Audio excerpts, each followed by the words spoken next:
Good morning.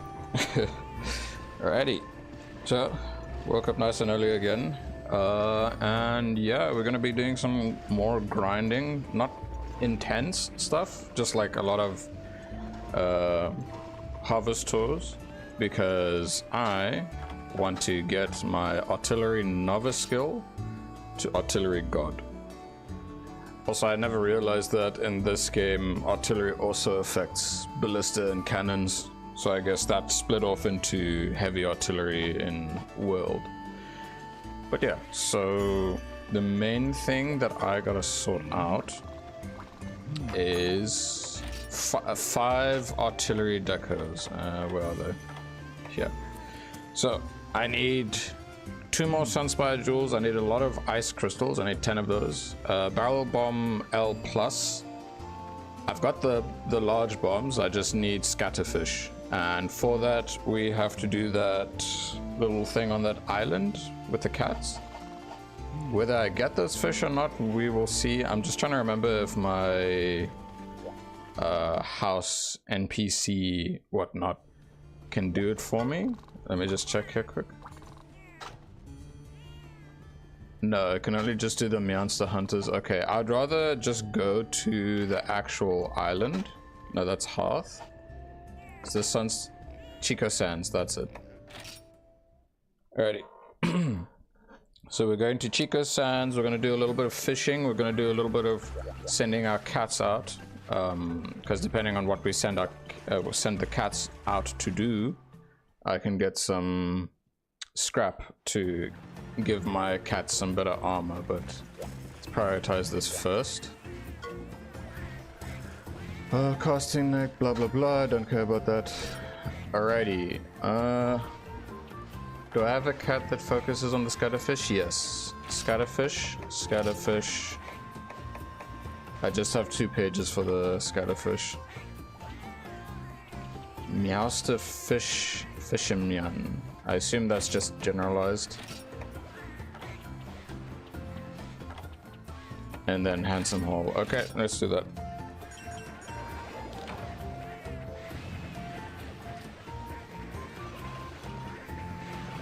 Okay. Let's wait a little bit.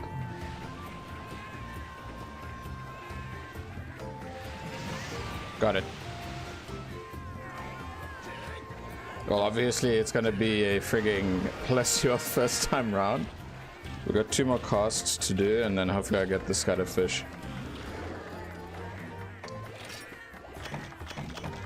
Silly pleasure. Alright, let's do that again. Bait and cast. Okay. So scatterfish.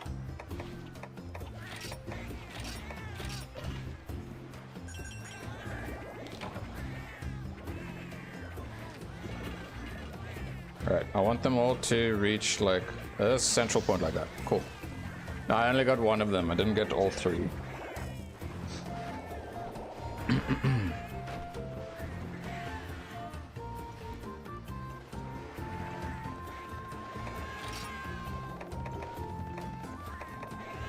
Alright, I got 2 scatterfish. I need, I believe, 10 total.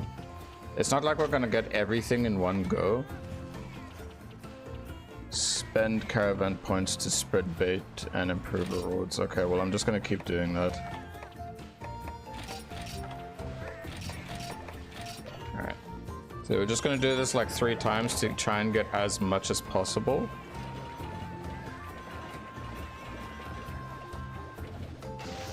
There we go. Okay, I'm gonna skip them now. 1, 2, 3, 4 scatterfish. Epic.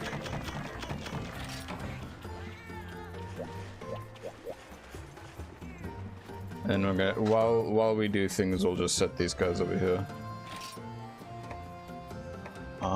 Celtus and Zenogo. Let's do Zenogo. So I'm gonna need a lot of blues and 1 yellow. Cannot select first stringers. Damn it. Okay, wait. Here.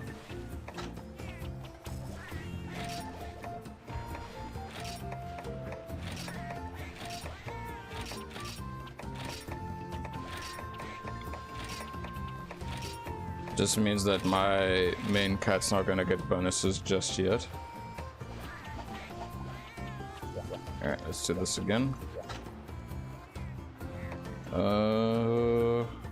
Select roots and no go. Helicos, I need blue, blue. Recovery, and then one yellow. Yeah, we'll go with that. Depart, yes. So I'm forced to watch this thing, but I can speed it up.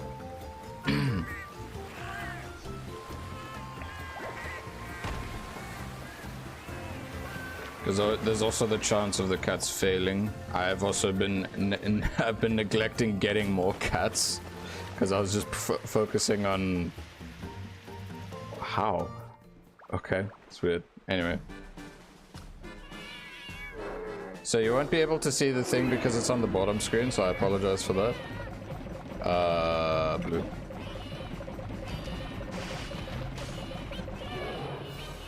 Okay, I'm speeding it up. Oh, that's... Wait, okay. Entrusting remaining quests to Meowser Hunters and return to the Sun Snug Isle alone. Yeah, I'm fine with that, so then I can just get notified when it's done. Wait. Okay, so if I interact with this, do I just have to wait?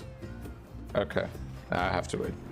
Alright, so while we're in Chico Sands, or it doesn't matter which village or whatnot, we're gonna be grabbing the quest to take us to the Frozen Seaway, so we can get a whole lot of ice crystals, which I believe, is it this one? Yes, there we go.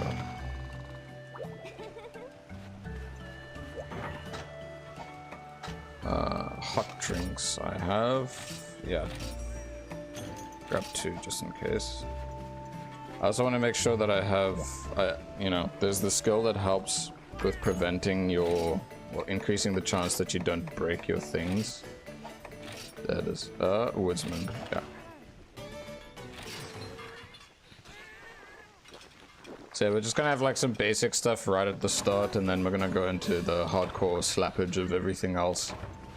I was just thinking, like, after Shigar Magala, I know that there's the other ones, but I don't know if they require me to unlock them by completing all sorts of optional quests or not. So yeah, we'll see. Because there is the hub that I want to start soon.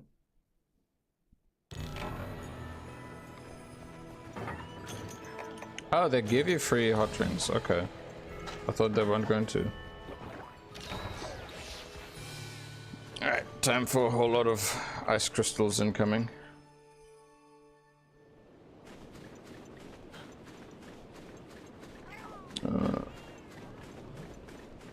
Main thing from memory is just mainly in the caves and then on the 2 mountaintops. It's like 3, 4, 9, 5 and 6, as well as 7.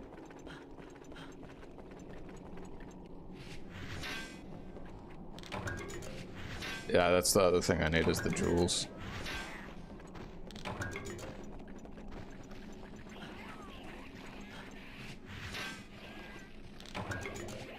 Yeah. So end of this month, we're gonna be getting title update 2 for Wilds.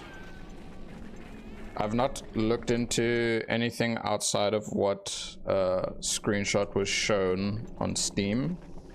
So I know Laggy is coming back, but when the trailer for Title Update 2 comes out, I'm not gonna watch it. I would want, because after I found out Laggy was coming, I went back to finally watch the Mizutsune Title Update 1 thing.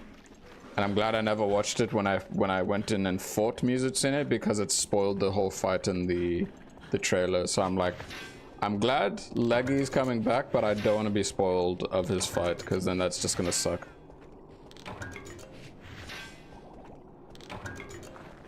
So yeah, it's gonna be pretty epic. Okay, so only 3 ice crystals. I thought there was a lot more.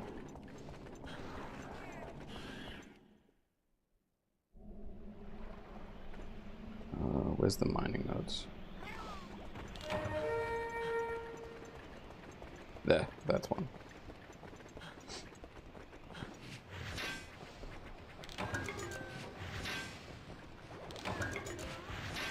Ugh.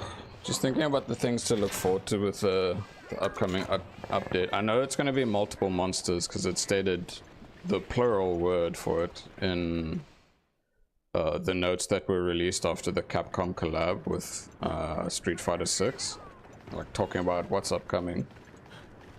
I feel we're getting Arc-Tempered Uthduna. And I know we're getting the whole summer event thing, so I look forward to seeing what the Wilds version of like the summer set's gonna be. And then we're probably gonna get like 1 or 2 exclusive summer event quests that will help provide us what do you call them? Like one of the older summer event stuff. So I'm looking forward to things.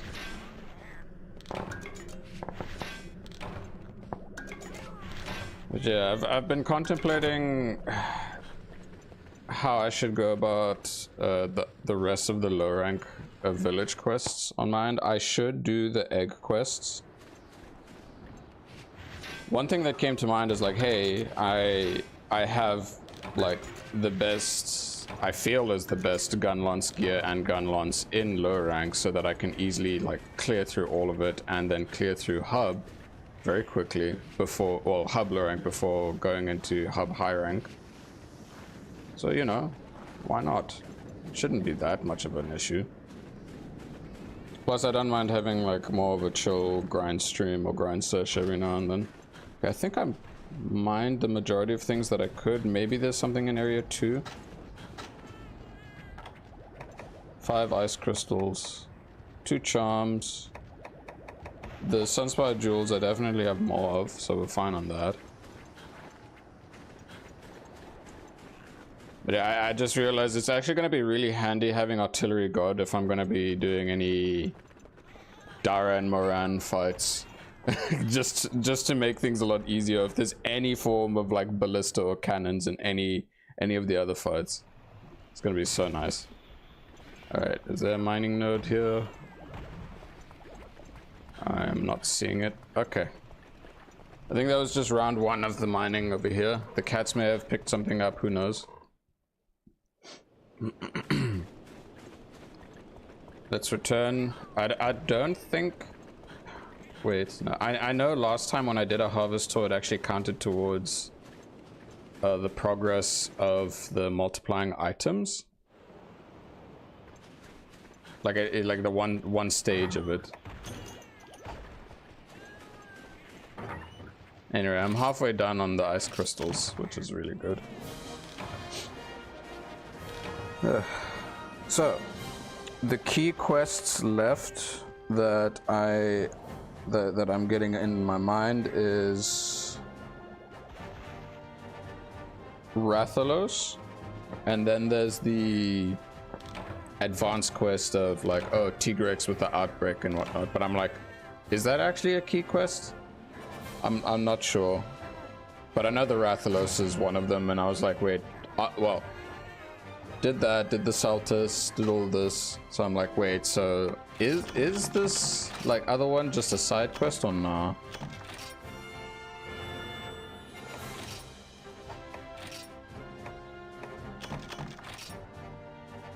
Okay, now we're good on that.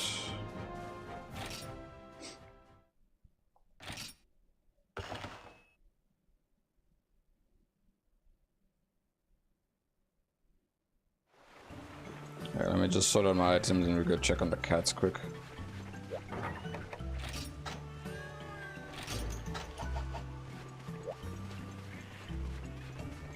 So I know it takes like 3 quests to then have the Monster Hunters and the fishing to refresh fully. Yeah, okay, so it does count. So there's 1. Alright. And the cats over here done. Slaktoth, Volvodon, Tetsu, Urugan, Zanoga, Nagakuga, and Handsome Scrub. Okay, cool. Yeah, so I have to do a couple more of these, but in the meantime, while I'm here, I can check. Okay, so I have 6 scatterfish. I need 4 more, but let's make the 6 out of the 10 bombs I need so far. Even with an 85% chance. Okay, let's go to the man and just double check material-wise decorations and stuff. Again, this should really be a fairly short little grind, but the damage increase is going to probably be really huge. Okay. So I have more than enough Sunspire jewels. I need 3 more ice crystals. I need 4 more scatterfish, so then I can make I will upgrade the large barrel bombs. Okay. Alrighty. I'm not gonna craft them until I have all of the materials that I want. So yeah, let's get those remaining ice crystals, and we can do 2 fishing things when we get back instead of 1. It's good to know that the frozen seaway already provides for 2 hot drinks for us. Well, for me. Shrimp, no, and that. Alright. Skip.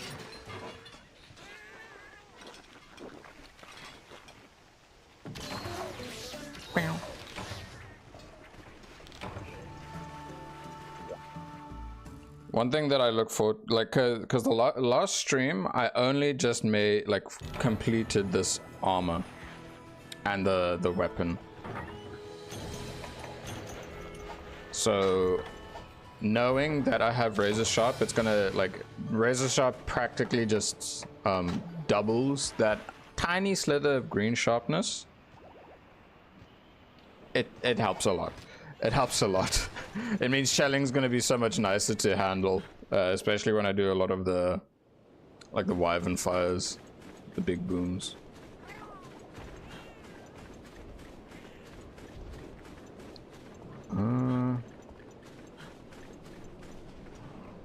Nah, I don't really care about getting new cats just yet.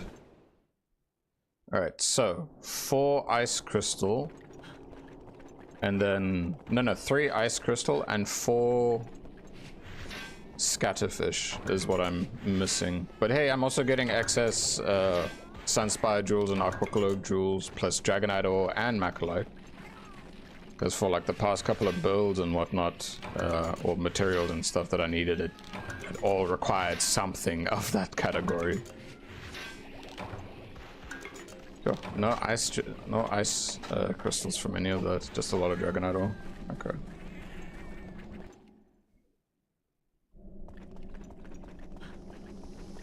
Alright, so we got 2 mining things here this time around instead of just the 1.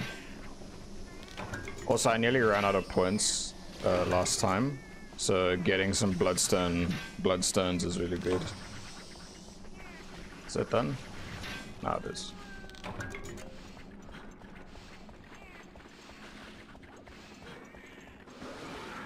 Man, bugger off.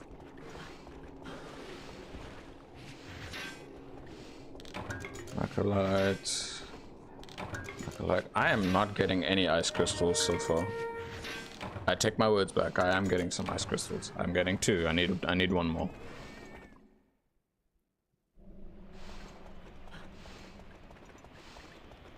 It's a good thing I remember this farming pattern for all these materials from Generations Ultimate.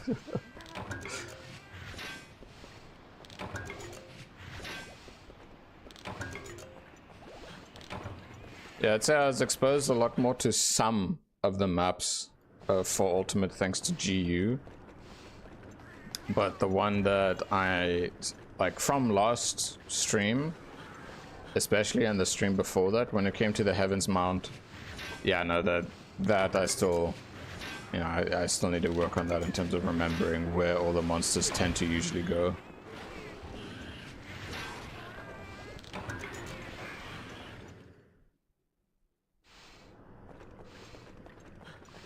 How many ice crystals? Just 2 still.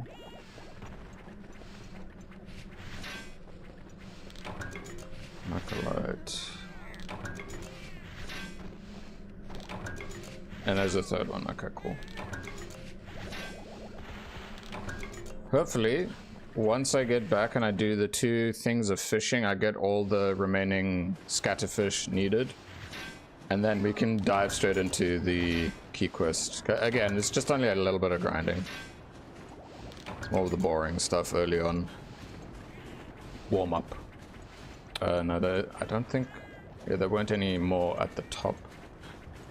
So yeah, we can head on back now.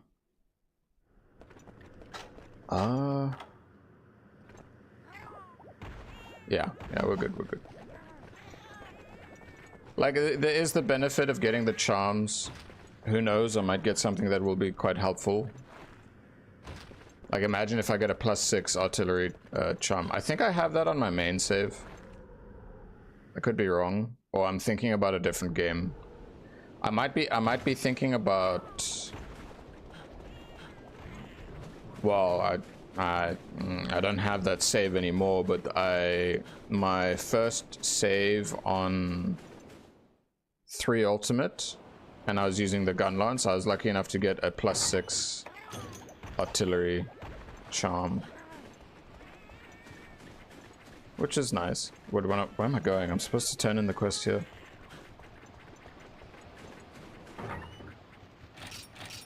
There we go.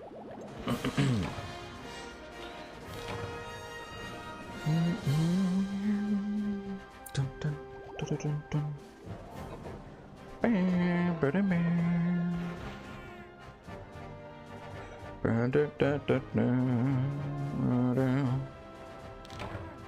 Nice.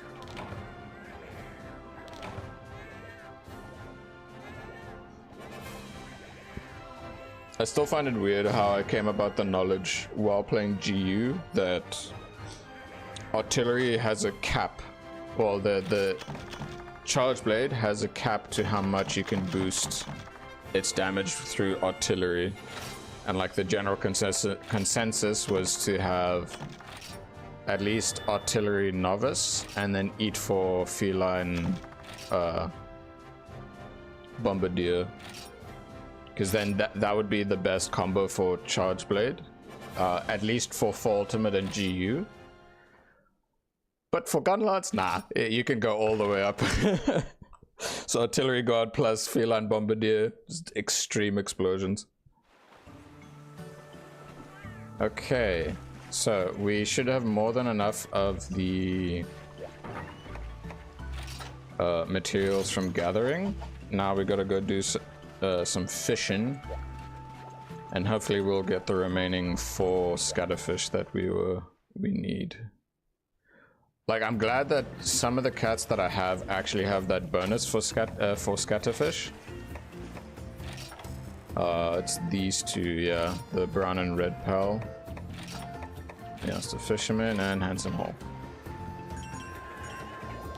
Alright, let's try our best to get all 3 schools close together. Wait, did I get all 3? Yeah, I did. Oh, shit. Okay, cool. Yeah, that's the scatterfish I need. We'll do it again, just because why not? It's nice to actually just get all that extra resources.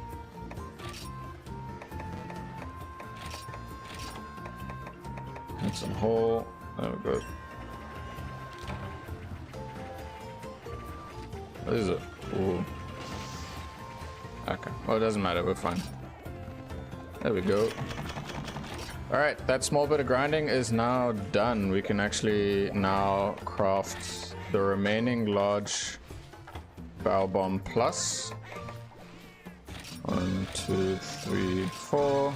Okay, cool. Let's make our artillery decos and we'll have artillery god. And then we can continue some story.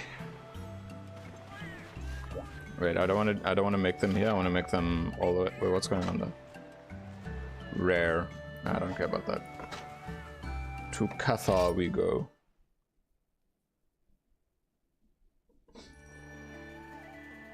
Epic. This guy finished multiplying some items or what? No, just one more on his end. Okay. Deco time, and then we can go slap a Rathalos. Torch decos. Alright. We can make the 5. 1, 2, 3, 4, 5. Set decos. Okay, that's the 1, 2, 3, 4. I did make a refresh jewel to get rid of the negative, so we're good now. And 5, there we go. Let's check it out. There we go, artillery god. Nice. Awesome. In terms of how much damage that will be, we will see. And I've yet to slap anything from now upgrading to having all this. I do realize that I am going to be quite weak to fire, right? Am I weak to fire status? Oh, I'm very weak to fire, but dragon and water is decent at. Should be fine as long as I can block stuff. Alright, there, and that's...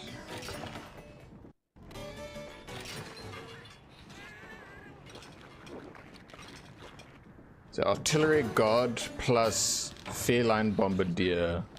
Nice. And now I've like boosted up the damage like a huge amount. Do I have flash bugs? And I got 20 bomb casing. Alright, let me make like 5 flash bombs. Or at least try and remember where they are. So bomb casing. There it is.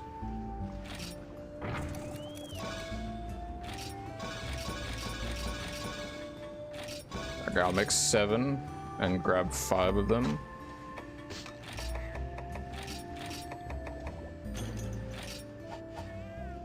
Forgetting that the cap that you can hold on to is 5. Alright, let's go. Dun, dun, dun, dun, dun, dun, dun, dun, dun, bam, bada, bam, bam, bada, bam, bam, bam.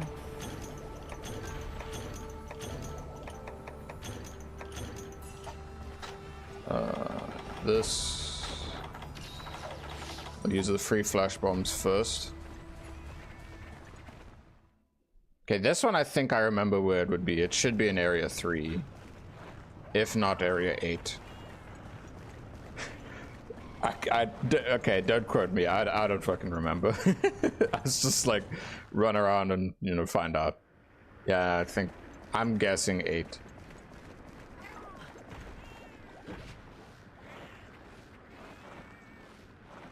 I'm wondering when the load shelling skill was added to the game. Because if it's here, that'd be nice. But obviously it'd be easy in high rank or G rank to build up for it. I'm just gonna mine this because, maybe I get a charm. Ah, man, you fucker. Charm? No. Armor sphere though, that's good. Mystery charm, there we go.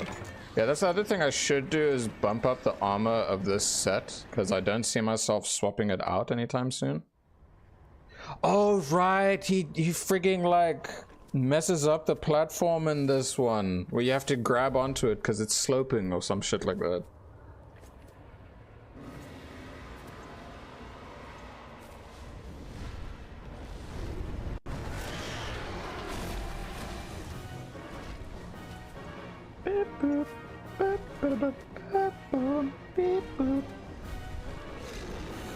There he is.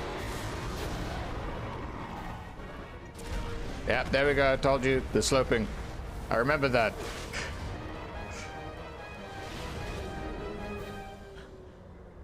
Rip Aptonoth. You didn't have to go down like that, buddy.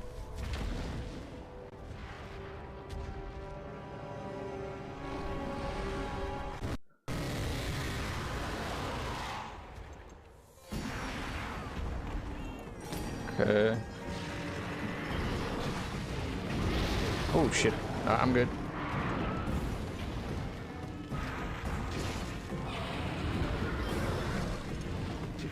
You see how the platform is slightly sloped over there? And I want to time the flash bomb quite well, but that means I'm going to blind you guys in the process, so apologies ahead of time. Oh shit, okay, no, never mind about the flash bomb. Okay. You gonna fly again, or what are you gonna do? Speaking of, I need to not forget to toss a paintball at you. Shit. Okay. And I can do this.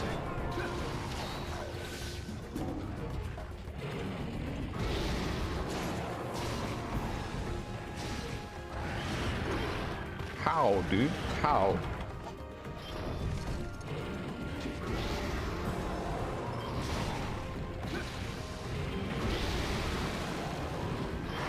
Woo.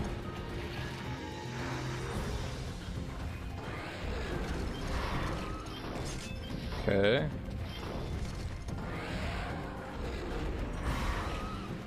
Are you gonna fly again now, or are you just... Okay, no, he's just gonna do that.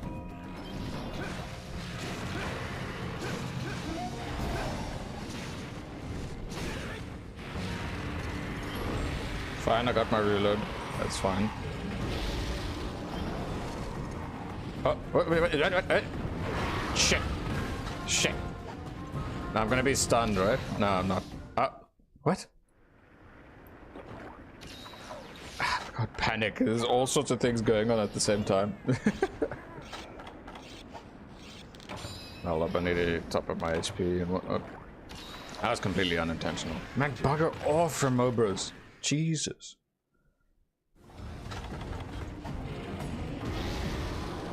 Let's go cheeky mount. There we go.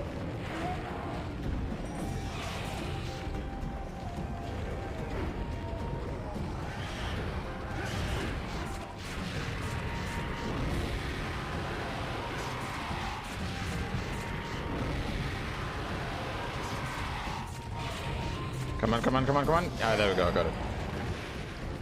And now I can do this. Big boom time.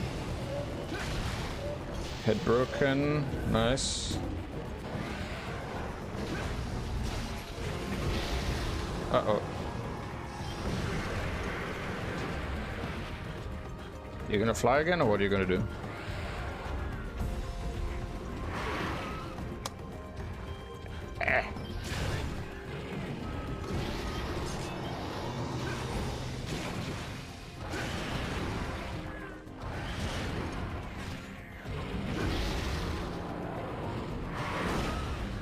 Blocked just in time there.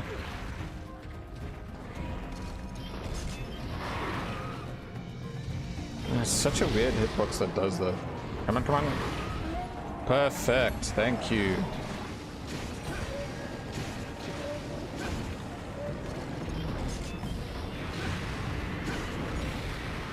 Still worth it though.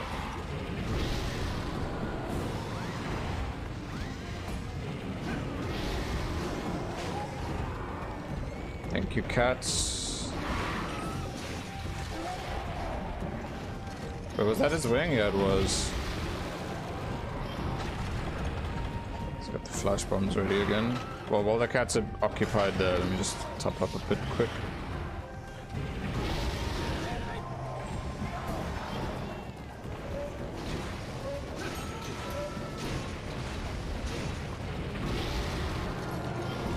The Penabra came into clutch. I'm just getting in the way for that. Alright, let's see. Am I gonna get a ruby from this? Nah. Memories of Freedom Unite, hoping that I get a ruby from the shinies just so I can make in high rank the full silver Rathalos armor. Whoa.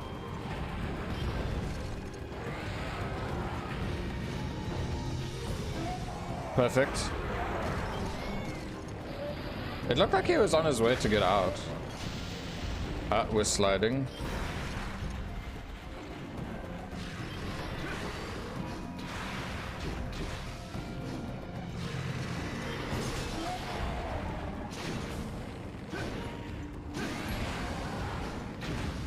Alright, we're good, we're good. Alright, yeah, and he's moving to the next location. Is it this way? I believe it is. Yeah, it is.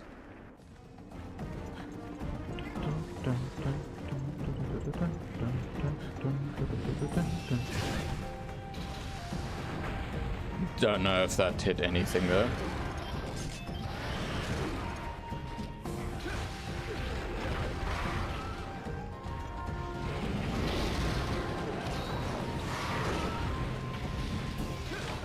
Oh. Holy crap. Okay, I think artillery guard plus feline bombardier plus this gear overall is just one hell of an upgrade. My goodness. That was a lot shorter. That was so much shorter than what I was dealing with beforehand. Where is it? Quest info. Yeah. Nice. Those boom booms definitely help a lot more now with that frigging skill. Holy crap. Big damage.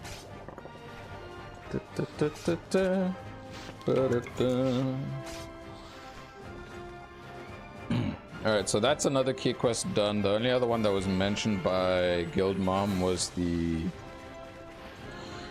what do you call it? It was the Tigrex with a frenzy outbreak. Yeah. And I believe, I don't know if after that is Shigara Magala. I hope it is. But I know we're very close to getting there.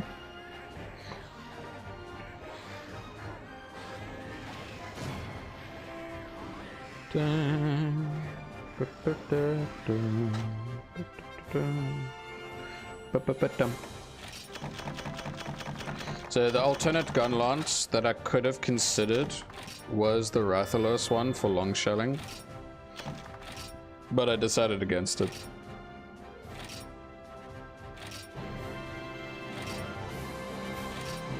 Because if I think about it, a lot more roll from the Gravios one is like pretty big. Also, wait, I'm just thinking back in Freedom Unite, did Gunlance actually have the different shelling types, or was it just one type of shelling, like just plain, like all the same? Like I only used it very briefly in Freedom Unite because I wasn't maining it. It was just me messing around and trying things out, but I don't recall seeing if there was shelling types in that game. Okay, yeah, no, it's definitely I need to do the Tigrex now. So technically, I only had to do one of these two to unlock that one. Not this, that one. All right, yeah, because, okay, I see now. I don't need to care whether it says advanced or not. Ah, Tigrex, my old friend. I have had many times facing you. Let's see. Forge weapon. Can you make the... Maria? Okay, yeah, this was another one that I could have focused on, but I didn't. Oh, I don't... Okay, interesting. I don't see it, though. Plesioth armor. I'm not a fan. What? What? Why? What? Who? What? Oh, wait, no, I'm being silly. I was doing the comparison thing. And then on the top, it was showing the Saltus. I was like, how the hell does Plesioth have such amazing skills? I was being stupid, though. The Rathalos. Attack, yeah, just raw attack. Palico gear. I mean, I have access to some, I guess, but it's like not something in it. Oh, right. Okay. Yeah, that's a thing I could do. Like the Nagakuga stuff, like the ones from the you know, the White Coon. Well, it doesn't matter right now. I can worry about gearing up my cats during hub low rank. I don't really need to care about it right now. I should do the optional quests that do help with the ingredients, like increasing the quality of them so I get more bonuses, like HP, stamina, attack, and all that. Okay, we're good. Let's go. Let's go fight one of the bestest boys. Good old Tigrex. There's too many monsters that I like, man. It's hard to choose a favorite. This must be about to fight Tigrex, blah blah blah. Yeah, I know.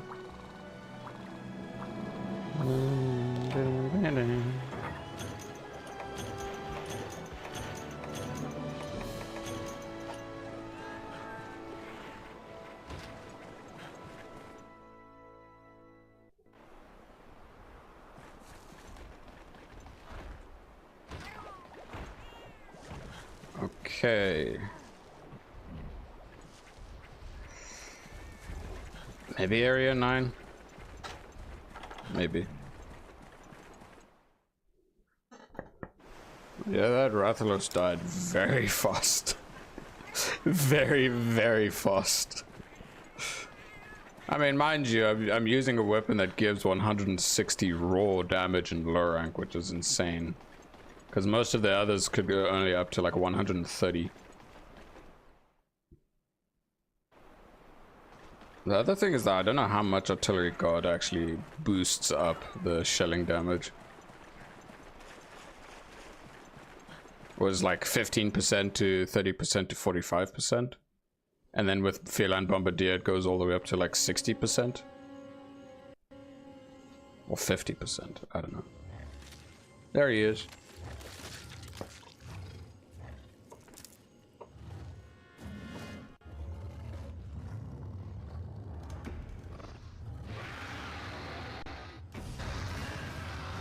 It looks very muddy.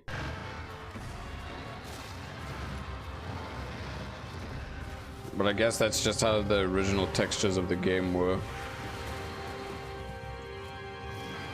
It's not that noticeable when you play it on a smaller screen. Ah, my gunlight's clipped.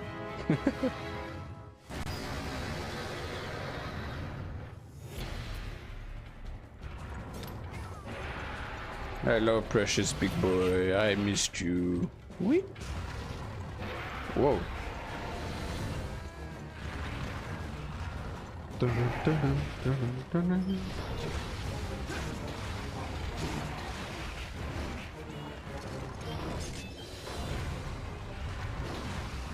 Oh. At least it doesn't do elements, so it's just fine. Maybe it was just the cutscene. Oh no, yeah, it was just the cutscene with the lighting that made him look a lot more muddier. You know, like a more darker, serious vibe. I think that was the goal of those cutscenes.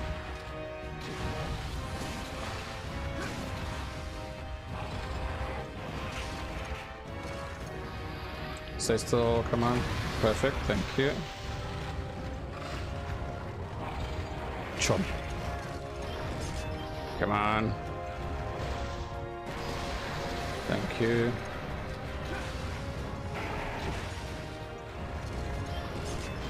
Not ideal.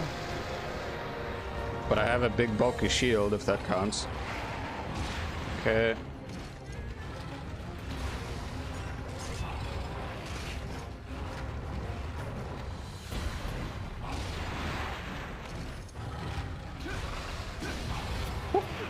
Okay. I think I have enough What the? Oh, right. Honestly, that's a really cool effect to see now and hear the sound effect on the emulator in comparison to my 3DS.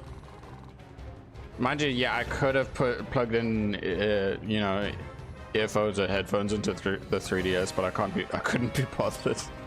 I was just like, man, I just listen to it through its speakers. Sometimes the speakers. Oh, okay.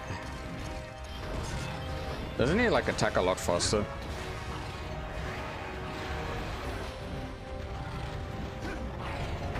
Okay.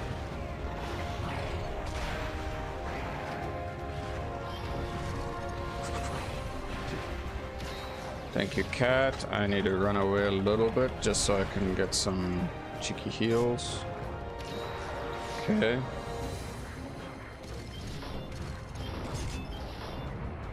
Alright, let me climb back up.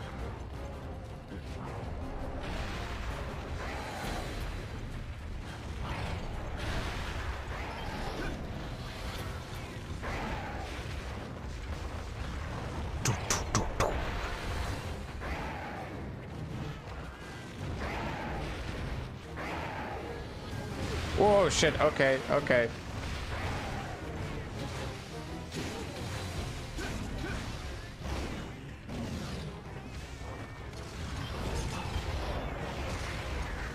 Stay still long enough so I can do damage, please.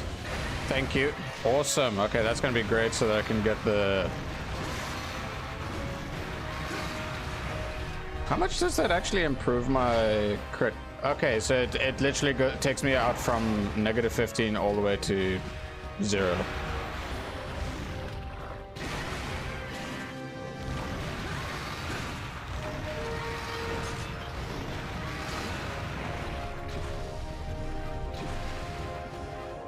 What? Where? What the? What? Did he just like teleport downward or something? It's like an animation cancel. Okay, yeah, I can, because I do have like the one setting to make sure there's no 3D effect, but you can see how it is that extra like hazy thing whenever you get the roars and stuff. So I'm wondering if that was the whole like, oh, if you have the 3DS with the 3D feature. I have the 2DS and the 2DS XL. I didn't like the 3D feature. Oh, if you have the 3D feature on, you'd be able to see the roar, the effects pop out at you. Why? Because it always gave me like a bit of a headache if I had the 3D on, so I was never a fan of it. Oh, oh, oh, oh, oh. Oh, oh. No, we're fine. Okay.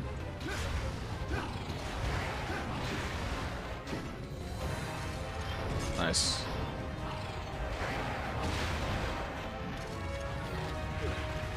Stop it! Okay, thank you. Sure, I guess. Let me climb from this side or no? That does.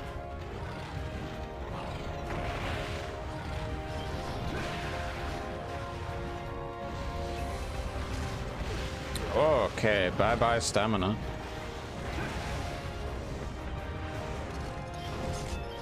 Run, run, run, run. Slap. Stay still long enough, please. Thank you. Awesome.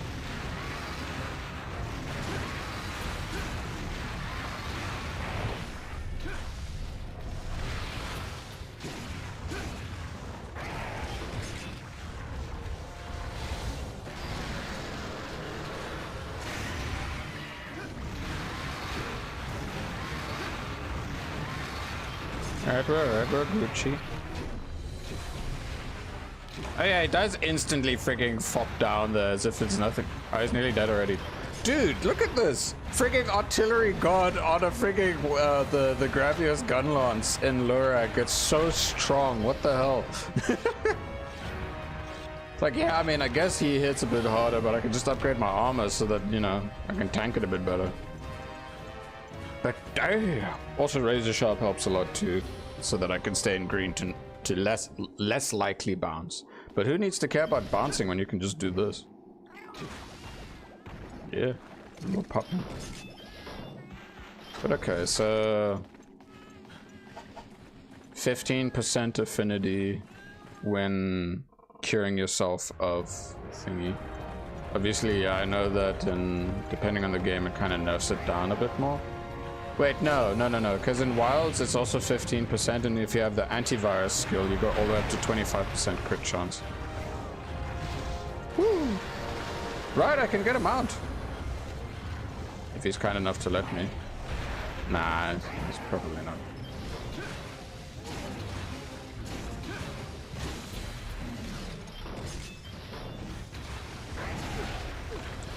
That was a silly thing on my end.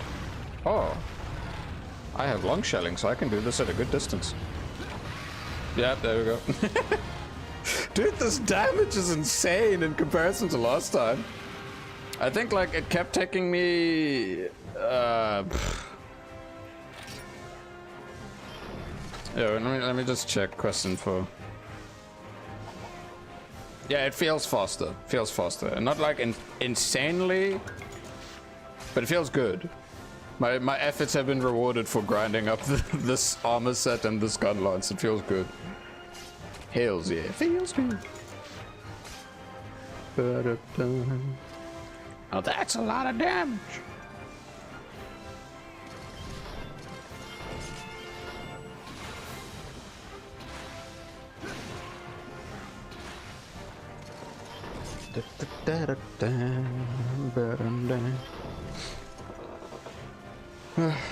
Quick little water break.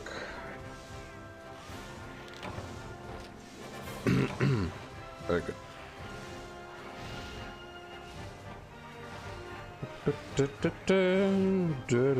I'd say, yeah, the first hour of this damn stream, we're gonna already fight Shigar Magala. I assume that's next, is Shigar Magala.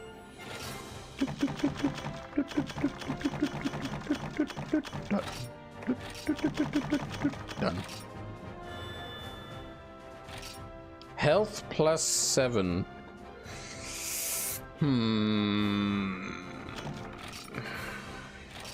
If I get a charm that has like health increase, or maybe like fire res, like to the point where I could even just shove like one decoration and then it'll get me the skill, then yeah, I'd consider it. Whoa, cutscene! Pre-rendered cutscenes, whoa!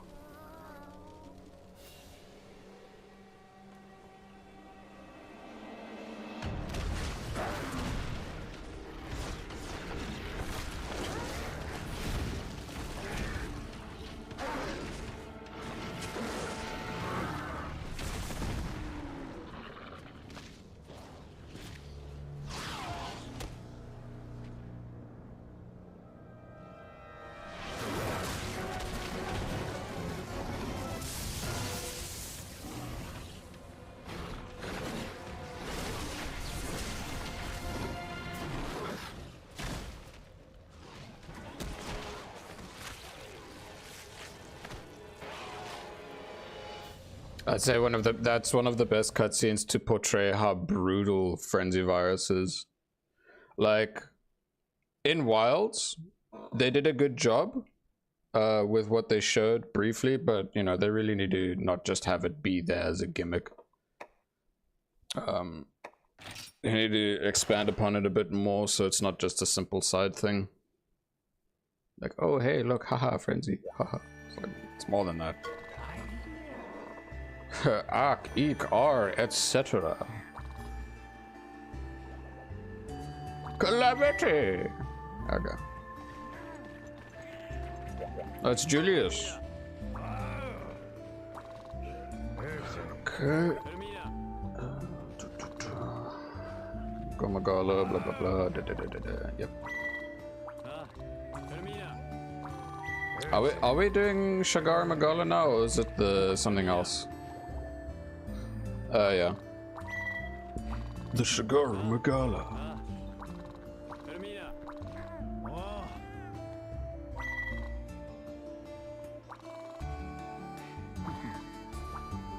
The gate beyond is opened. Let me just sort out my items before I do that.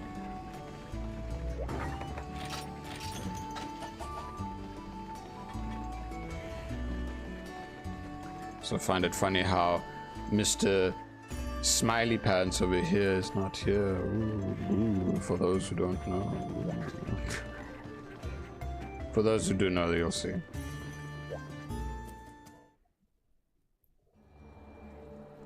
I do like these areas that they have story-wise.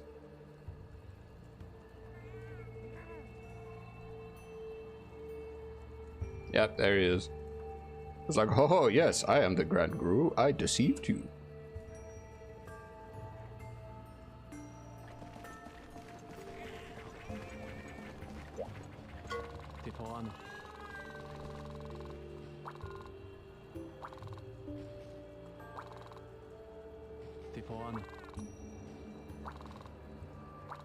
Yeah, twas him.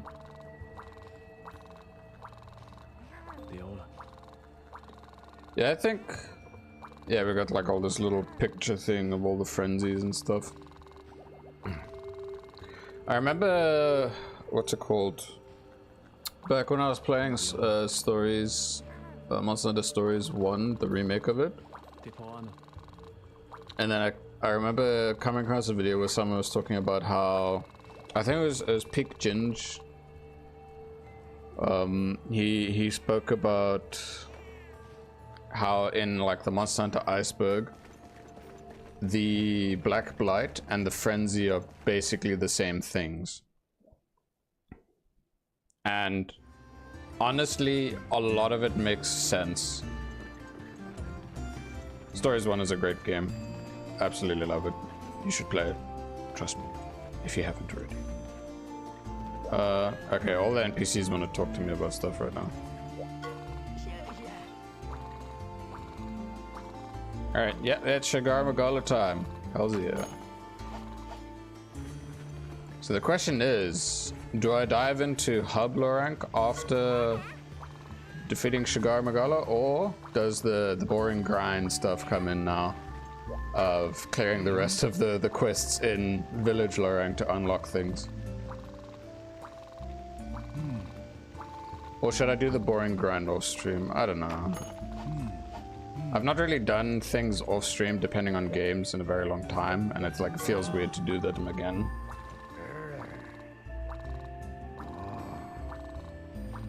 So I'll think about it. Depends on how I feel.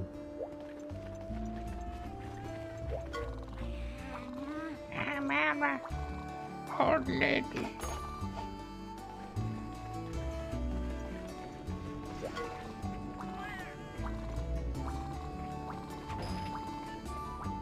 She freaking gives me a quest. It's like, oh hey, yeah, I know you're gonna have to like save the world and stuff, but hey, could you do this quest for me? It's like, oh sure. And there's guild armor. Doo-doo. That's the one thing that I really hope to see story-wise for Wilds, is to have some of these characters come back to see us. Like, because we have, like, Little Miss Forge grown up being Gemma. We have Fabius being the Ace Lancer. Out of all of them, I'd say it makes sense for the Caravaneer to make his way around, and maybe Julius and Nadia? I don't know about Aiden, because Aiden's in the New World. You know, because he was there with us in Monsanto World and Iceborne. Yeah, no, it'd be cool. It'd be cool to see them in some form of factor. But yeah, look, Shagar Magala. Yeah, we're gonna slap this big boy.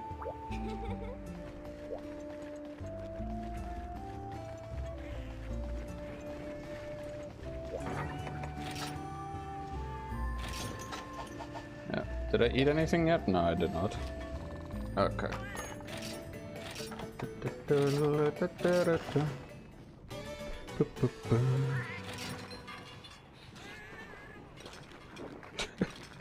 I'm glad I grabbed enough of the materials just to get Artillery God activated. Holy crap, dude. It does so much damage. Damn. Alright, I wanted to upgrade the armor pieces by a little bit. Like, I'll only do it like bit by bit at a time. Not too crazy. But, you know, just enough so that it's, you know, chill. Alright. 1, 2. Okay. 1, 2. Wait, did I do it by 1?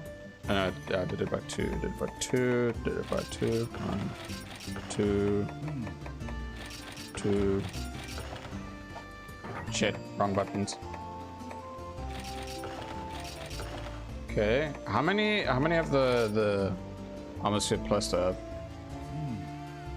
14. I have enough to do like a couple of the upgrades like that. Okay, yeah, now it needs the advanced Armosphere. That's fine, I don't need to care about that. As long as I can get it like up a little bit. Alright, it's 5 levels. Now the other question is, do I have access to... what do you call them? Do I have access to purchasing the armor charm and power charm yet or no? Yeah, so level 5, 5, 5, 5. Status, my defense is now getting closer to 200, so that's really good. You, old lady, do you sell the charms yet or no?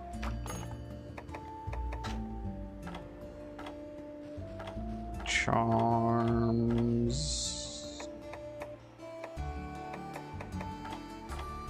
The answer is no, I don't see the charms yet, unless I have to do some other side stuff. Did I eat? Status, yes I did. I ate, I upgraded my armor and my gear, and we're just gonna dive in. Slap Shagaru Magala. Shagaru Magala. The only monsters I've yet to fight in that, like, the expedition thing is just Basarius and Kieran.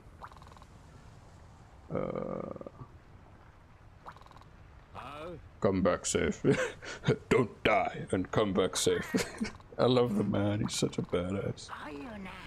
He's so strong and so epic that he just smacks a piece of rock once and it instantly turns into a magnificent piece of gear. Alright, cool. I like how... oh wait. I'll grab that. I like how it's just silent. Like there's a subtle sound of wind, but the music's like, it's like, oh, the calm before the storm. We're gonna face a big boy. Very big boy. Alright, let's go in. Why delay? It's the big showdown. It's also one of the coolest monsters in the entirety of Monster Hunter.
I'm gonna mount this fucker. Shit, I missed. Come on.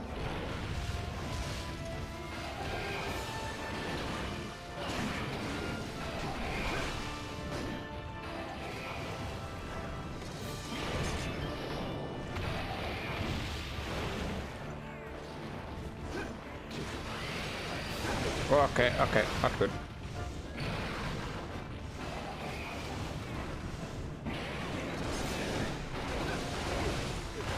Also not good. I'm panicking. The cinematic side of it made it so awesome. Stay still long enough, please. Oh, thank you. Perfect. Good damage. Ooh, that was close. I need to chow on a nullberry before I get the negative side of it. Thank you. Wait, my cat freaking cured me of it. What the hell, man? Like, literally, as I'm trying to do it. You didn't have to, but thank you. Oh, shit.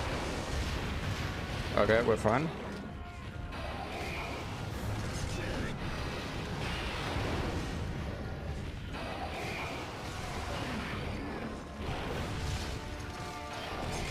Okay. We're fine.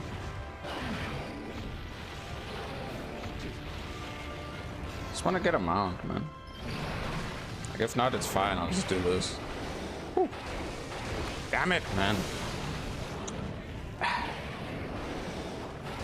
Okay, the other skill that I can see myself definitely wanting just out of comfort is evade extender, so the hops do a lot more range, or have a lot more range.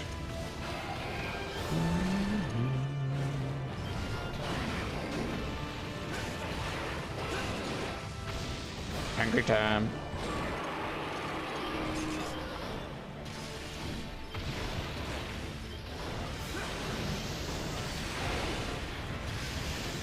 Okay, stay still long enough, please. Yes, yes, yes. Perfect.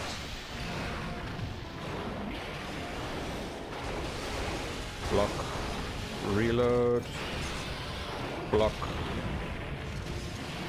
Pop. Block. Woo. Am I good? Oh, got him out. Wait, no, I didn't get him out. I thought I... Okay, no, I did. What the hell? What was that end animation there? Okay, hopefully my cats can be alive so they can, like, you know, top up my health just a little bit, you know, a wee little bit. That'd be nice. Oh, shit. No, let me... Come on. Okay, there we go. We're fine. There's some charged shells in this horn.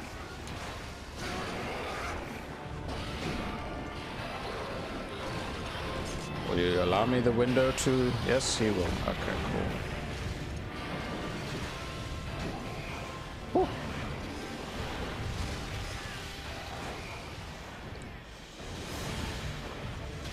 Woo. Okay. Okay.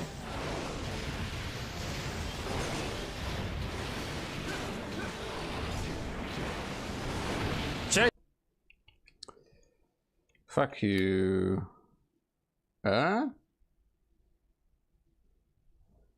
Is it working now? I guess it fixed itself. Sorry, I panicked because my computer just basically said, oh, OBS, oh. Anyway, I hope it only skipped out like just a tiny few amount of seconds. I'm nearly dead. Just gonna heal this quick. I don't need that right now. Okay. Give me a lot, let me heal. Let me sharpen too. I should be fine.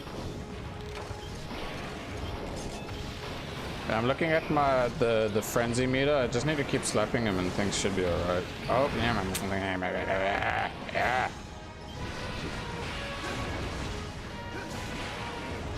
Whew.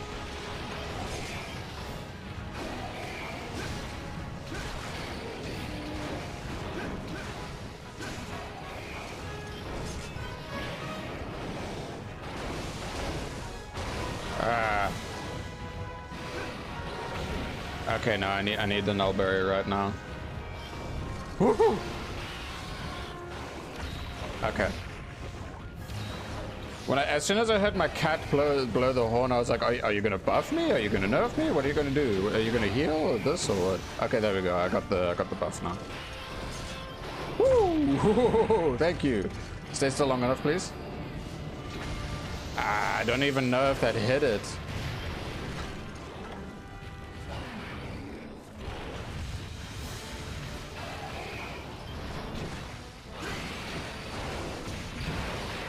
Woo!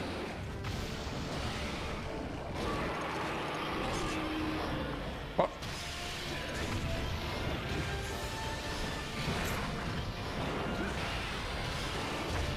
Okay, we're fine. We are fine. I think. Is he gonna do another one? Yeah, no, we're fine. Alright, now this one. There we go.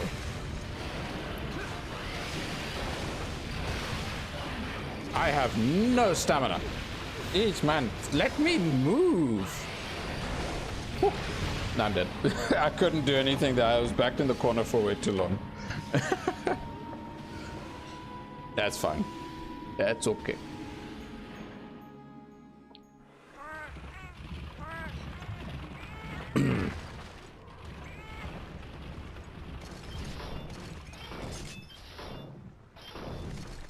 Sharpen. Nice.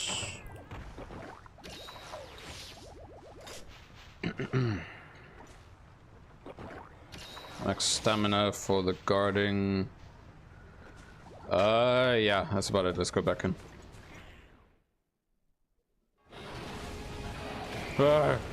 He's there. And no, they got rid of all of the, well, most of the ledges for me to try and get another mount.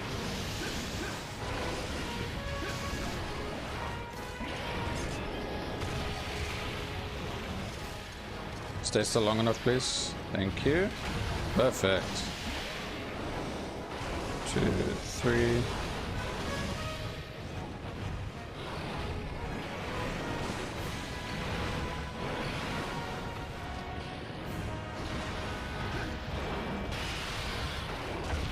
fine.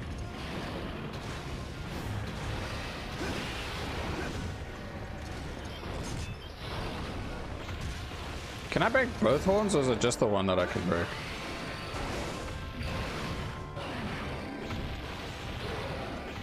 Okay. Angry again.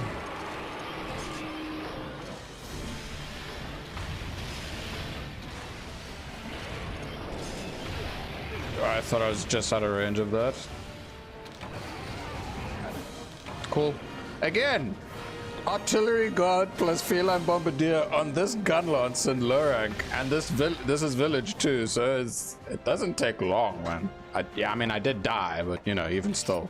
See, less than 10 minutes on average, like 8 to 9 minutes per hunt now. And this is like the tougher end of low rank village.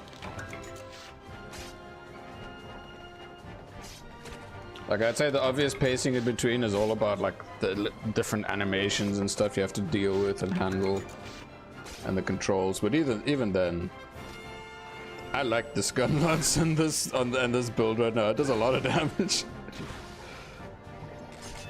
Cause I think it took me like 20 minutes, but like, and this is before I made this armor, because I had the full Baroth armor plus the Gypsero set, and it took me 20 minutes for Zenoga. Mind you, I'm not a speedrunner or anything like that, and I don't aim to be, but it's more just comparing that, what I did, like what I had for a bit, to this, and I'm just like, Jesus, dude.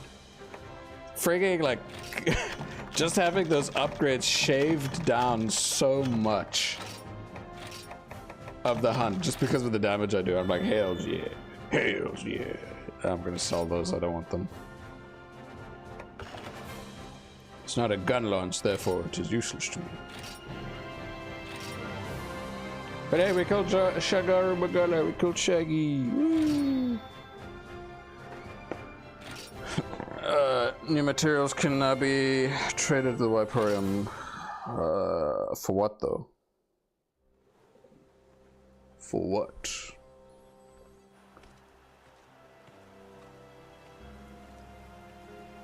Pre-rendered cutscene, let's go.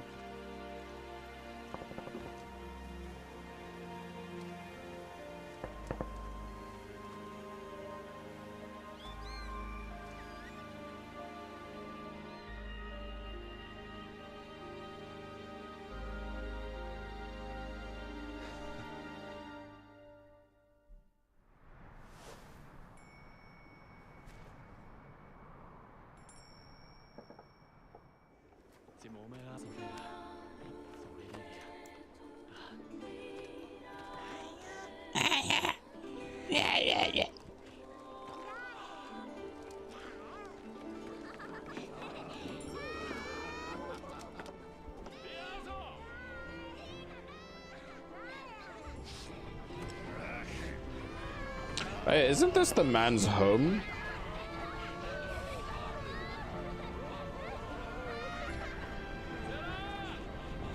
Yeah, I can't remember. I think there was like, he said something about this place. Maybe it reminded him of his home? Because we know there's more than one mountain village like that for the Wyverians. The man. Ah, we got the credits now, yeah. Oh, this music's nice.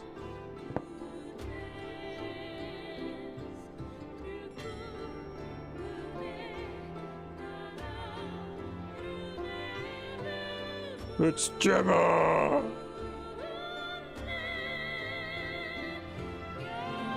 There's Hearth. The Trovarians, whatever they're called again.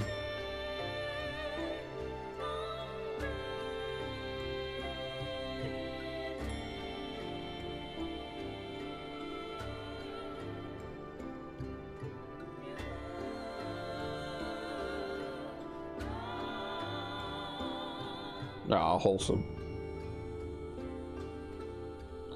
It just makes me think back in Wilds, when Gemma got genuinely like really upset at the folk and Azuz, I wonder if there's like the deep passion and familiarity of her living in Hearth. Just like, hey, stop being idiots, stop fighting, just work together. You can get the shit done.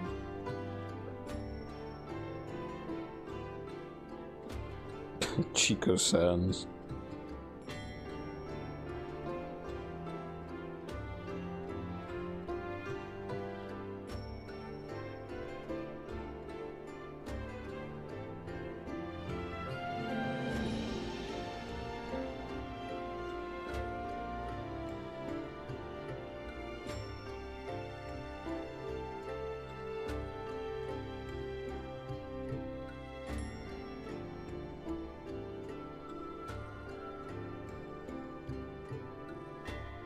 Valhabar, the nomadic trade center. Oh look, it's Aiden.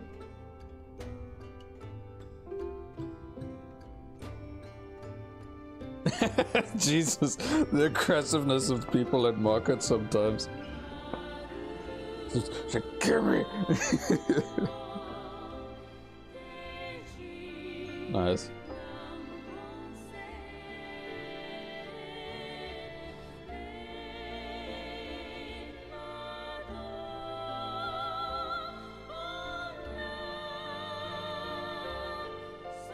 Okay, I forgot about that, where you actually get to see how Guild Mom doodles the monsters.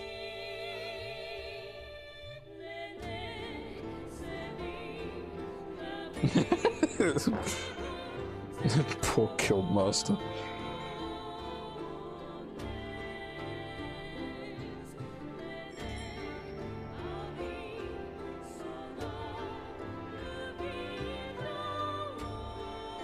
Wait a minute. There's Julius and Nadia. I was just trying to remember which monster you get to trade materials for to get the CDS.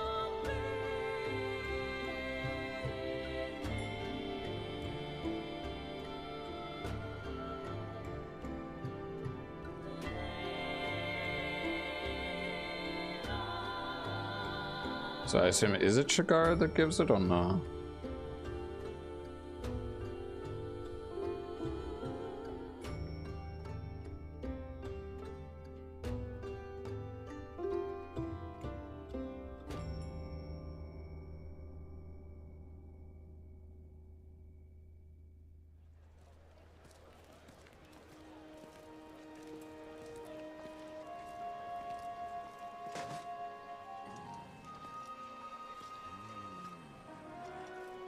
The man.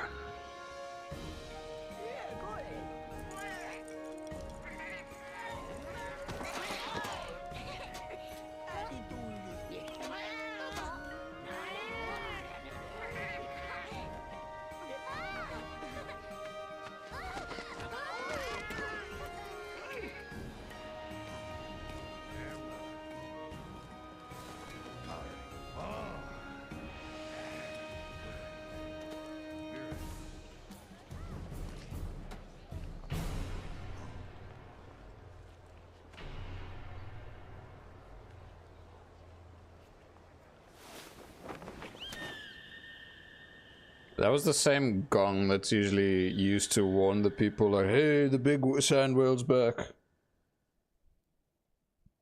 Save game? Yep. There we go.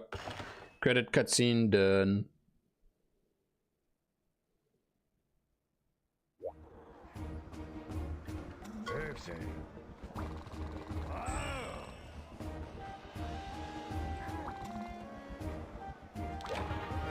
The pure scale.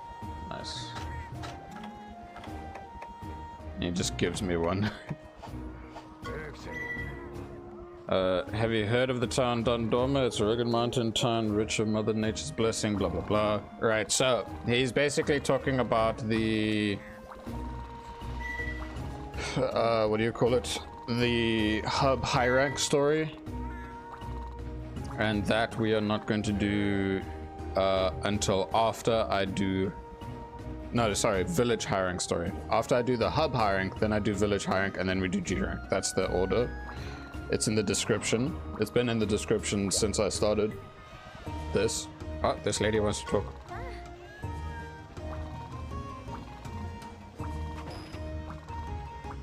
Alright. So now the question is, what's the story here? What's going to happen? Alright, so we have access to 6-star. It's literally just these 2 quests. And let's just evaluate what I haven't done yet. So here's the first egg quest. It's the SOS fish. I have not done the crystal clearing. I have not done the Catch-a-Watcher Wallop, which is just Catch-a-Watcher in a different map. Slay again, 8 Gain Prey, not done that. Crystal Bow, not done that. Zamite Fight, not done that. Lagombi, not done. These 3 right here are requests. Yeah, I've not done the Kezu. These are ones that I haven't done because I haven't needed to farm in those locations. Not done that, not done that, not done that, not that one, not that, not that, not that, and not that. Yeah, okay. So yeah, there are some things that it'll tell me speech bubble wise what I do need to do. And I don't have to do all of it, but usually I tend to like to do all of it. Like at most, if I do them, it'll unlock Darren Moran and Brachydios for me, as well as having that quest line eventually lead into the egg quest line leading into Fatalis. Obviously not in village low rank, but you know. But anyway, let's see what's the materials that I get from... Oh, okay. So Duramboros from Rathalos, Lavasioth from Tigrex. Alright. Okay, let's just check some stuff out quick. Yeah, I've only, like literally, I've only streamed for like an hour and 20 minutes and we basically finished the main story of Hub low rank. The rest of it's just optional stuff. I need to think about this a little bit. First, let me just store my gear and then check out some stuff from the man himself. All right.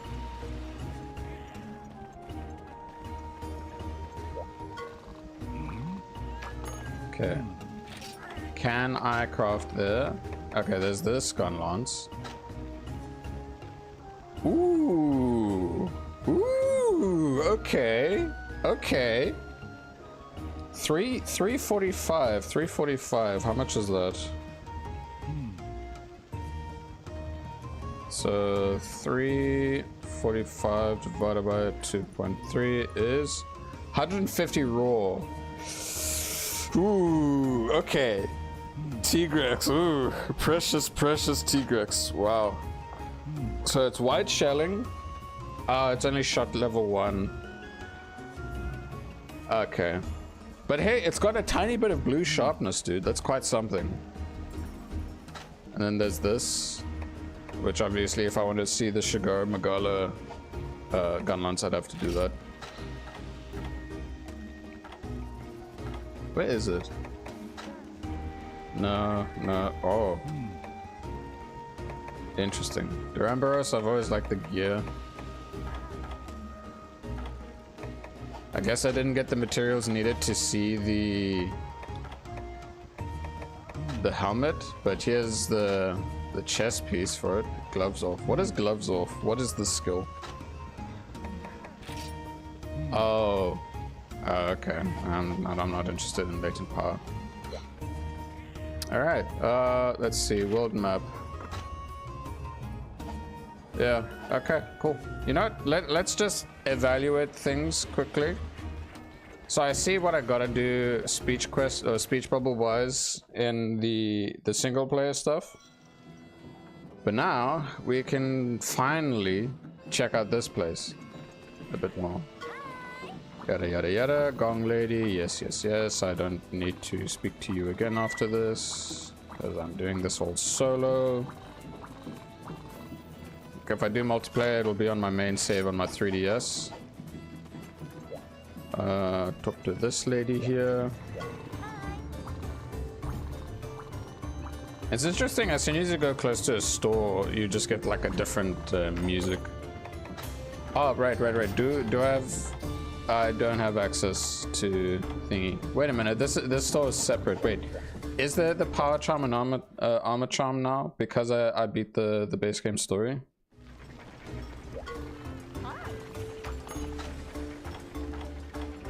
Yeah, see there's Kieran and Darren Moran in terms of the books.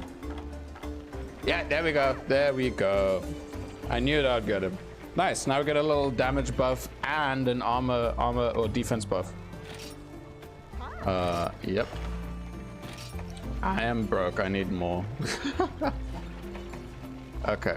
Well, what matters is that now I have the power charm right now. I'll buy the armor charm a bit later. So let's just register this set. Thank you. There we go. Very good. All right, let's go back in here. So yeah, I'm just too broke to get the armor charm, but hey, we got a little bit more of a damage boost. Nice. All right, what's he gonna say now?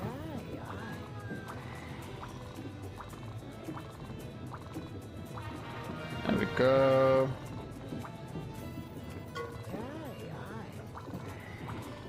Canteen, yada yada yada.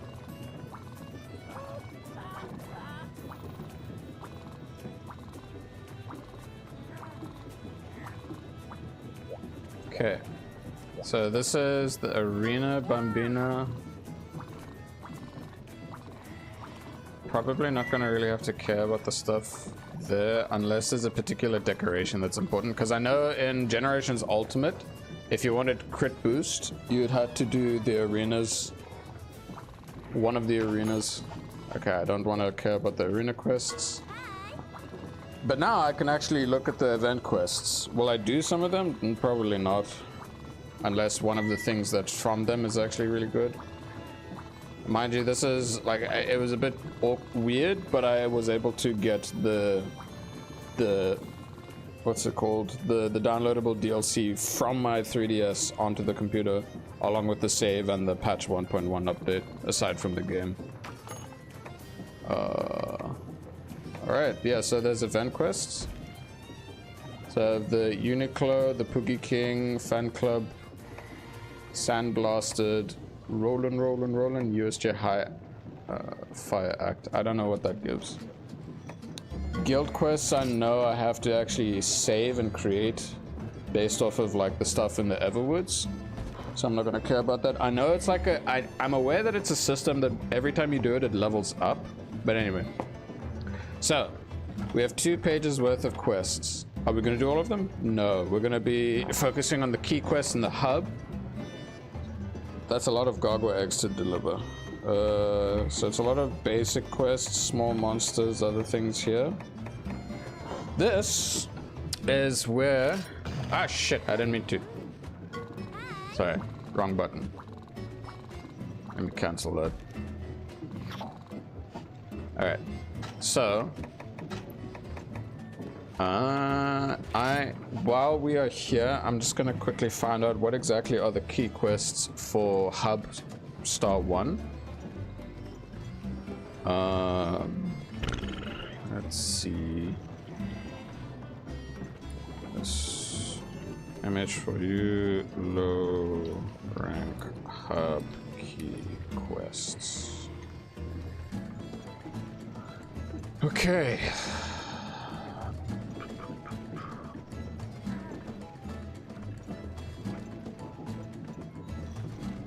Kiraniko, Caravan, Guild, Event. Would it be considered Guild?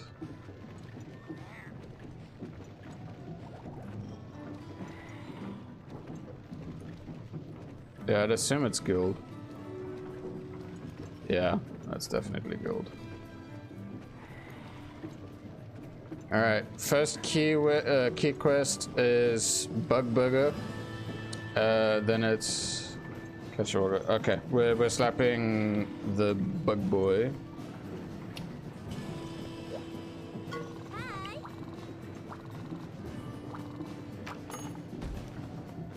Yeah, Bug Burger. The Ketcha Conundrum is another. The Tackling Tetsukabra is another. So that's 3? Is it 4? Gypsros as well. Alright.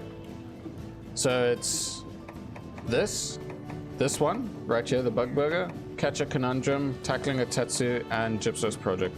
Wait a minute. Is it fucking capture quest? Damn it. Well, it says it's key quest. Do I have to do all of them? I don't know. I'm just gonna slap them. Alright, cool. Slap Saltus and continue. And now I even do a tiny bit more damage. So having that huge damage boost that I have now from all the grinding in Village low rank is great because it'll make dealing with the monsters that have the HP scaled for 4 players, you know, a bit easier.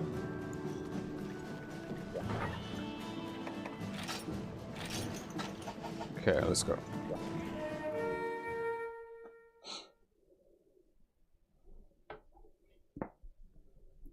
But yeah, now we're now in low rank hub.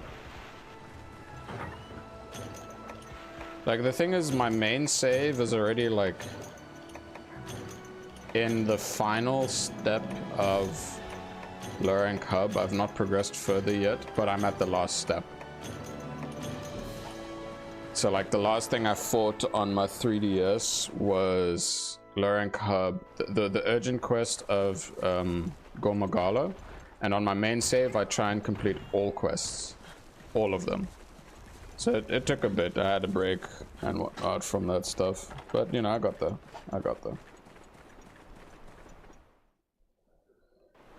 Alright, I generally remember the location that this guy could be in. Oh, excuse me. Could either be area 4, area 7, either one of those two mainly. He could be in area 8, doesn't matter. Just run between those 3.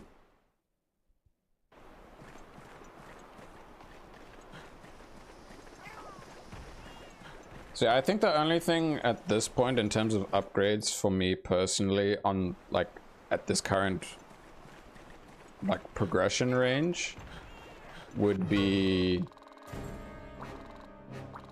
Oh, right. Okay, so if people just exclusively do hub things, they at least give you tutorials in the hub as well. I got it.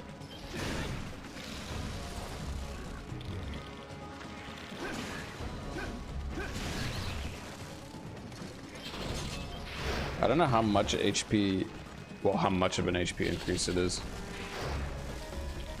Like, I'm pretty sure it's not like, oh, a simple 4 times thing. No, it should be like a little less than that. It's like a certain amount that would be like fair for people just starting in thingy, in low rank.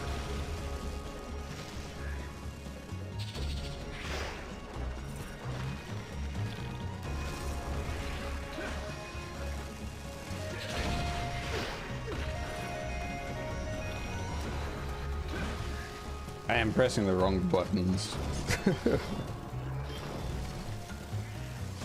But yeah, I farmed, well, obviously with the armor, I farmed the Saltus line a lot.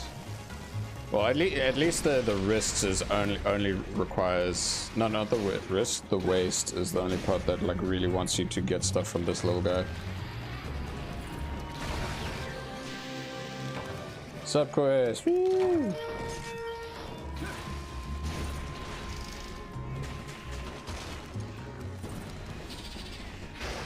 Okay. Yeah, man, stop shitting on me. Disgusting.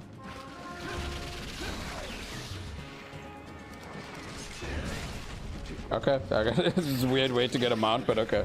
It's like such an awkward angle there as well. So the only thing I can really see myself min-maxing at, if I do bother with min-maxing at this point, is just like if I get lucky with a certain charm. But even then, the charm would be something along the lines of just like either more HP or fire resistance.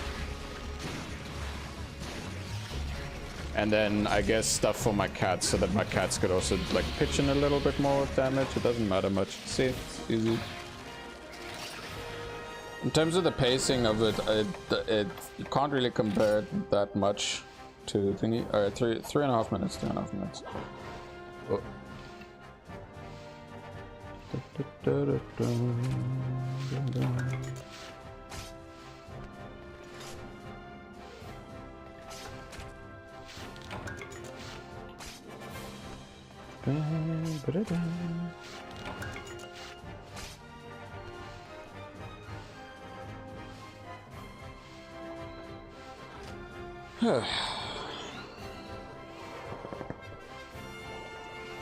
As I was alt-tabbing to check on things, and I do have I can see the small screen, or the second screen, but because it just shows the map and stuff, it's like you guys don't really need to see it, so you get to focus more on the actual big screen from the game.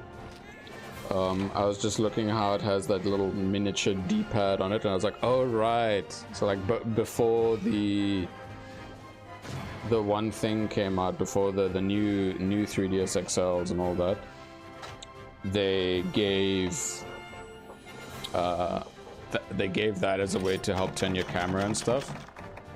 Like on the 2DS XL, I find the C stick, the little nub, kind of annoying, but it's also because like my thumb begins to sweat and it slips and slides on it, so it's hard for me to get a good grip to kind of like turn the camera using it, unless I actually like get a rubber band, wrap it around the 2DS, and it's like, nah, I don't like doing that.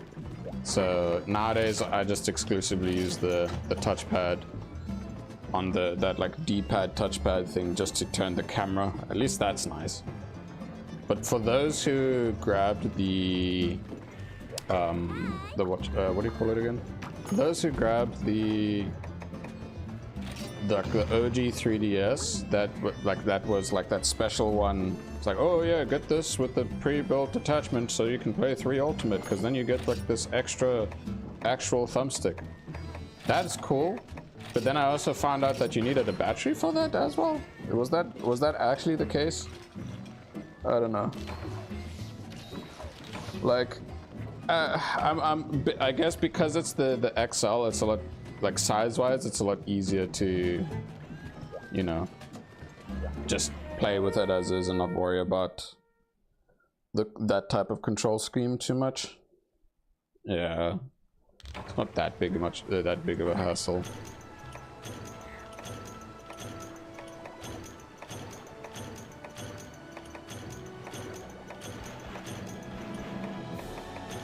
Alright, so we got Catcher Watcher.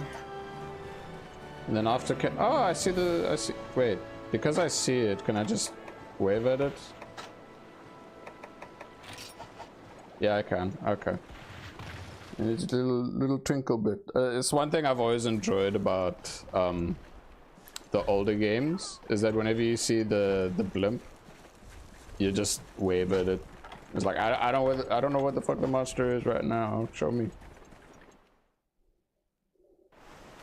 Nice little reminder.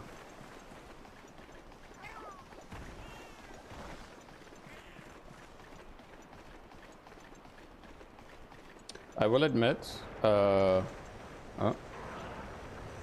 convenient.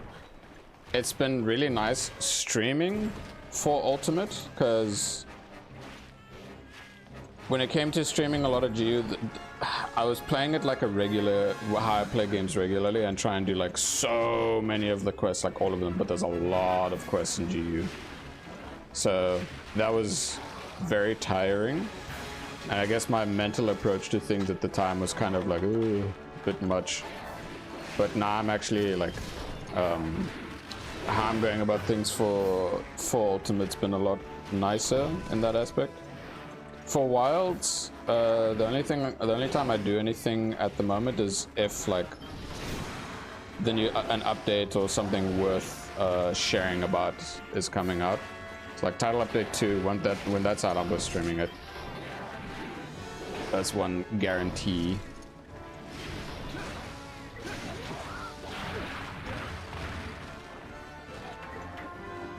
But for like personal play and whatnot, on the sides and stuff, and like leading up to Wilds, I was playing a lot of World again. I had like multiple saves. I was playing with friends, and then sometimes on my main save, just going back to it just to check on things and builds. And then I streamed a bit of it. I did like a challenge, It was the like no healing item challenge, and then I did a new one, but purely recorded, and I'm like, okay, eventually when I get the motivation I can work on it. But at the moment, nah. For now, nah. I'm just struggling to get the motivation to do so. But at least with the streams once a week, it's nice to just chill, express, hang out.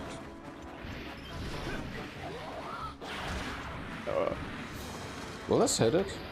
I think it will. Yeah, it will.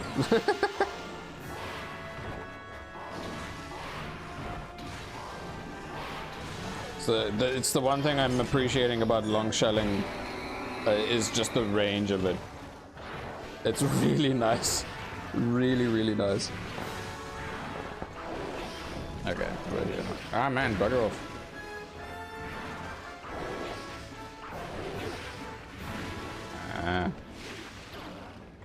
Oh, hello. I have not been stunned in a while.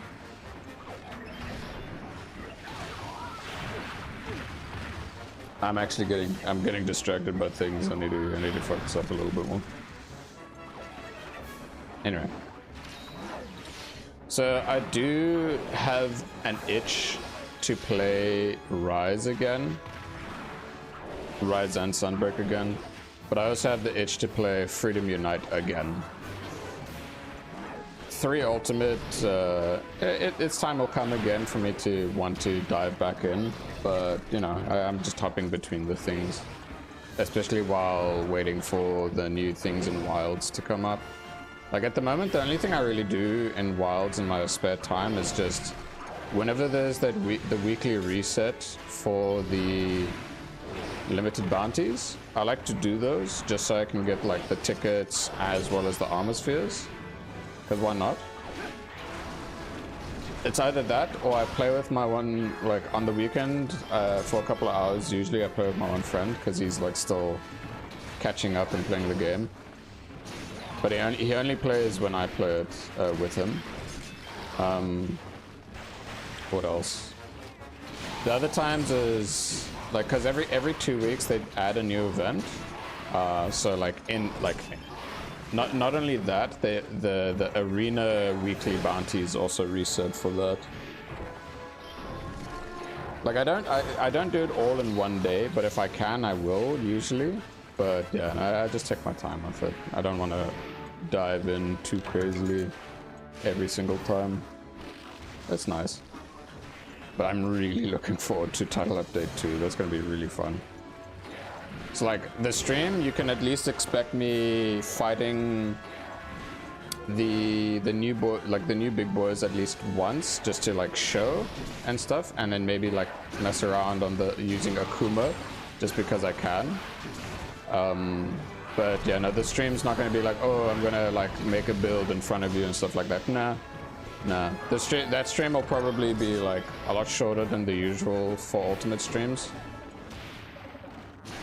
And well, actually, I'll need to find out when they plan to post or upload or update or when Title Update 2 comes out. Because if it comes on the same day, like comes out on the same day as the 4 Ultimate stream, then I'm like, should I do the 4 Ultimate stream as well, or just stick to one or the other? But again, it's one of those things that I debate with myself in my mind that I just gotta run through and kind of get those things sorted. Like again, this is a hobby. This is just for fun. I don't want to take anything too seriously, so it's just more like whatever I'm feeling. I am feeling for Rise, but I don't know if I want to stream Rise.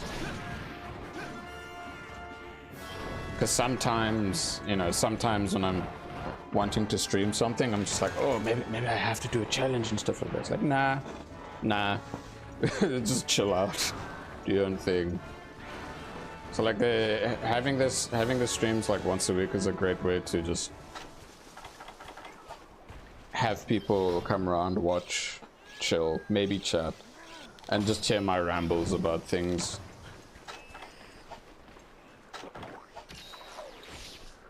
Let's see. Like videos and whatnot, I don't know. I've been like, I am a bit rusty. The other factor is that there's a bit of frustration with Well, for a bit, I think it's fixed now, but because I have an Intel Arc B580, the editing software that I use, DaVinci Resolve, well, the current one I have now is version 20, but version 19, oh my goodness. And even when I was still using the beta for 20, there were some really bad issues because of the driver updates, and it would cause my computer to keep blue screening. It was a huge pain in the butt, and that was like stressful.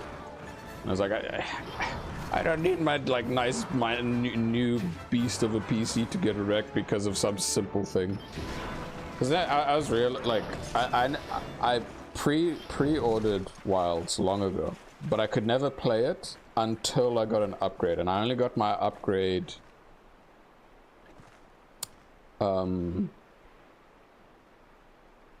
like 3 days after Title Update 1 came out. So for my experience of Wilds, I started playing Wilds when Zoshia was, like high rank Zoshia was in the game, when the hub was in the game, when the arena was in the game. When I found out that, you know, it wasn't in the game at launch, and like for people that complained about it, like I understand that does suck. But I will say it makes the timing of me starting feel a lot better, because I'm like, well, at least I don't have to complain about things aside from like maybe some performance things. I mean, well, honestly, performance hasn't been that much of an issue for me. But for those who do have that issue, I'm sorry for them, because it does suck. Like, at the moment, the way that I have it running is that I have it capped at 30-35 FPS. For me to enjoy the look of it, yes, I have the upscaling on, and yes, I have the frame generation on, so it's in quotations 60. It's good enough for me, but it's like I've never cared about like extreme performance and graphics too much. Like, yes, it's nice that I have a machine that allows me to enjoy it in a manner, but it's like it's never that important. Which makes, okay, speaking of, I wonder, I don't think it's going to be a thing, but I wonder if Capcom will ever bother giving Generations Ultimate an update for the Switch 2 so that people can play it at 60 FPS. That would be really nice. But the other thing I'd really hope is for Capcom to bring a lot of the old games and like port them over to PC, because I think that would be great. And get a lot more people to experience like the OG Monster Hunter stuff. Yeah, they may not like the style or whatnot, but it's important for people to experience it regardless, so they know where the series came from. Because like, for my case, I first learned about Monster Hunter and tried out 4 Ultimate's demo on my 3DS long ago. But the only time I actually played a Monster Hunter, like properly played and took the time to get to know it, was World. And then while waiting for Iceborne, or like when finishing up World, and then like before Iceborne was announced, I got GU on my Switch. And then comes Iceborne, really enjoyed Iceborne, and then I wanted to get my best friend into Monster Hunter, so I got him to play a new save, like when I went to visit him in the one city, once a year usually. I got him to try it out. He loved it a lot, but his computer couldn't run it, so I was like, ah shit, what do we do? And that's when the genius idea of Freedom Unite came in. So we spent 2+ years of weekends playing Freedom Unite together from start to finish. That's why if you check out my channel, you'll see the channel banner is the monster Ukanlos, and then you see my best bud wearing his Tigrex armor, and then me wearing the Azure Rathalos armor. That Freedom Unite has a special place in my heart. There's a lot of like rough times, a lot of great times, all of that. It was such an amazing game. And then Rise came out, but I didn't grab Rise on the Switch. I waited for the PC release. So yeah, the Freedom Unite stuff definitely helped like you know, the itch for Monster Hunter during that time.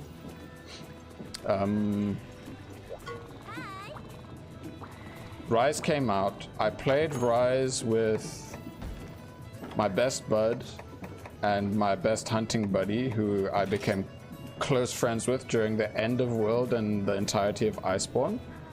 But he didn't, like, through base Rise, they had a great time. Then came Sunbreak. I ended up being alone for Sunbreak for that because the one friend was just not a fan, and it sucked, but you know, people have their preferences of things, that's fine. What do you call it? Then after Sunbreak, I was itching to play a lot more of the older games, and then came the news of like, oh hey, the 3DS official support's going to die, and the Wii U support's going to die. I was like, well shit, let me make sure I grab like 3 Ultimate and 4 Ultimate digitally, because I didn't see any like physical copies that I could grab, because you had to worry about the region locks and stuff. And if I wanted to get it, it would have to be from overseas, and it'd be like way too expensive, so it'd be way cheaper just to grab it on the store. So I grabbed them, and then I at least got to G rank on 3 Ultimate, but I didn't beat G rank. Like, because those hunts took so long at that point to just try and grind out gear. It was rough. It was rough. And then for Ultimate, I got my friend to also get it, like my best friend, because I gave him one of my old 2DS while I had the 2DS XL, so we could play it online. And I'm glad Pretender's a thing, so that at least when the time comes again, when he's free, because he hasn't been playing games at all lately, because he's been super busy. It sucks. But you know, there's rare moments where he does pop in when he can, but like for an hour, that's it, which is not enough time. Well, he finally got World, so you know, whenever he pops on, we play that. What do you call it? So yeah, for 4 Ultimate, I did the entirety of Village low rank, and then a bit of Hub low rank, and then like got up to what do you call it? Well, I mean, recently I finally like booted back up, and I was like, okay, yeah, fine, I'll slap Gormagala low rank Hub, and then I did. But now it's like most of the recent stuff for Ultimates on the stream on this second save, after modding the 3DS so that I could rip the things out, just so I can set it up on here. Yeah, GU I did beat, but I didn't do all the quests. And then like I made a completely fresh save that I started streaming a shit ton, and then burnt myself out on it. Just going through everything because there's so many quests in that game. I was like, damn, there's too many. So yeah, I need to like resort that out again. Because again, I have this fixation that I want to complete all the quests, but like this time around it's a bit weird, but also nice to progress a lot faster. So like, yeah, but it's just a habit of mine that I keep for one save, but not for the others. Ugh. But yeah, so that's, when I think about it, that's basically the entirety of my Monster Hunter experience leading up to, from the start to then Wilds. Woo.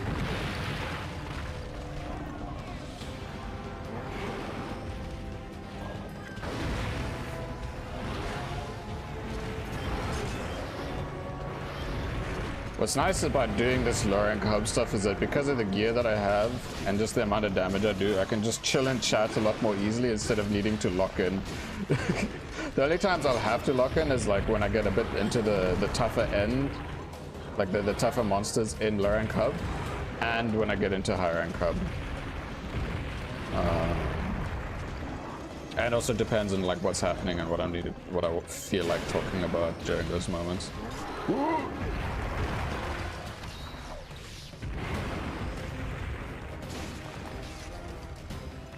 Like, by doing this, there's certain systems I never bothered like really exploring outside of just completing quests and whatnot in my save, my main save that is.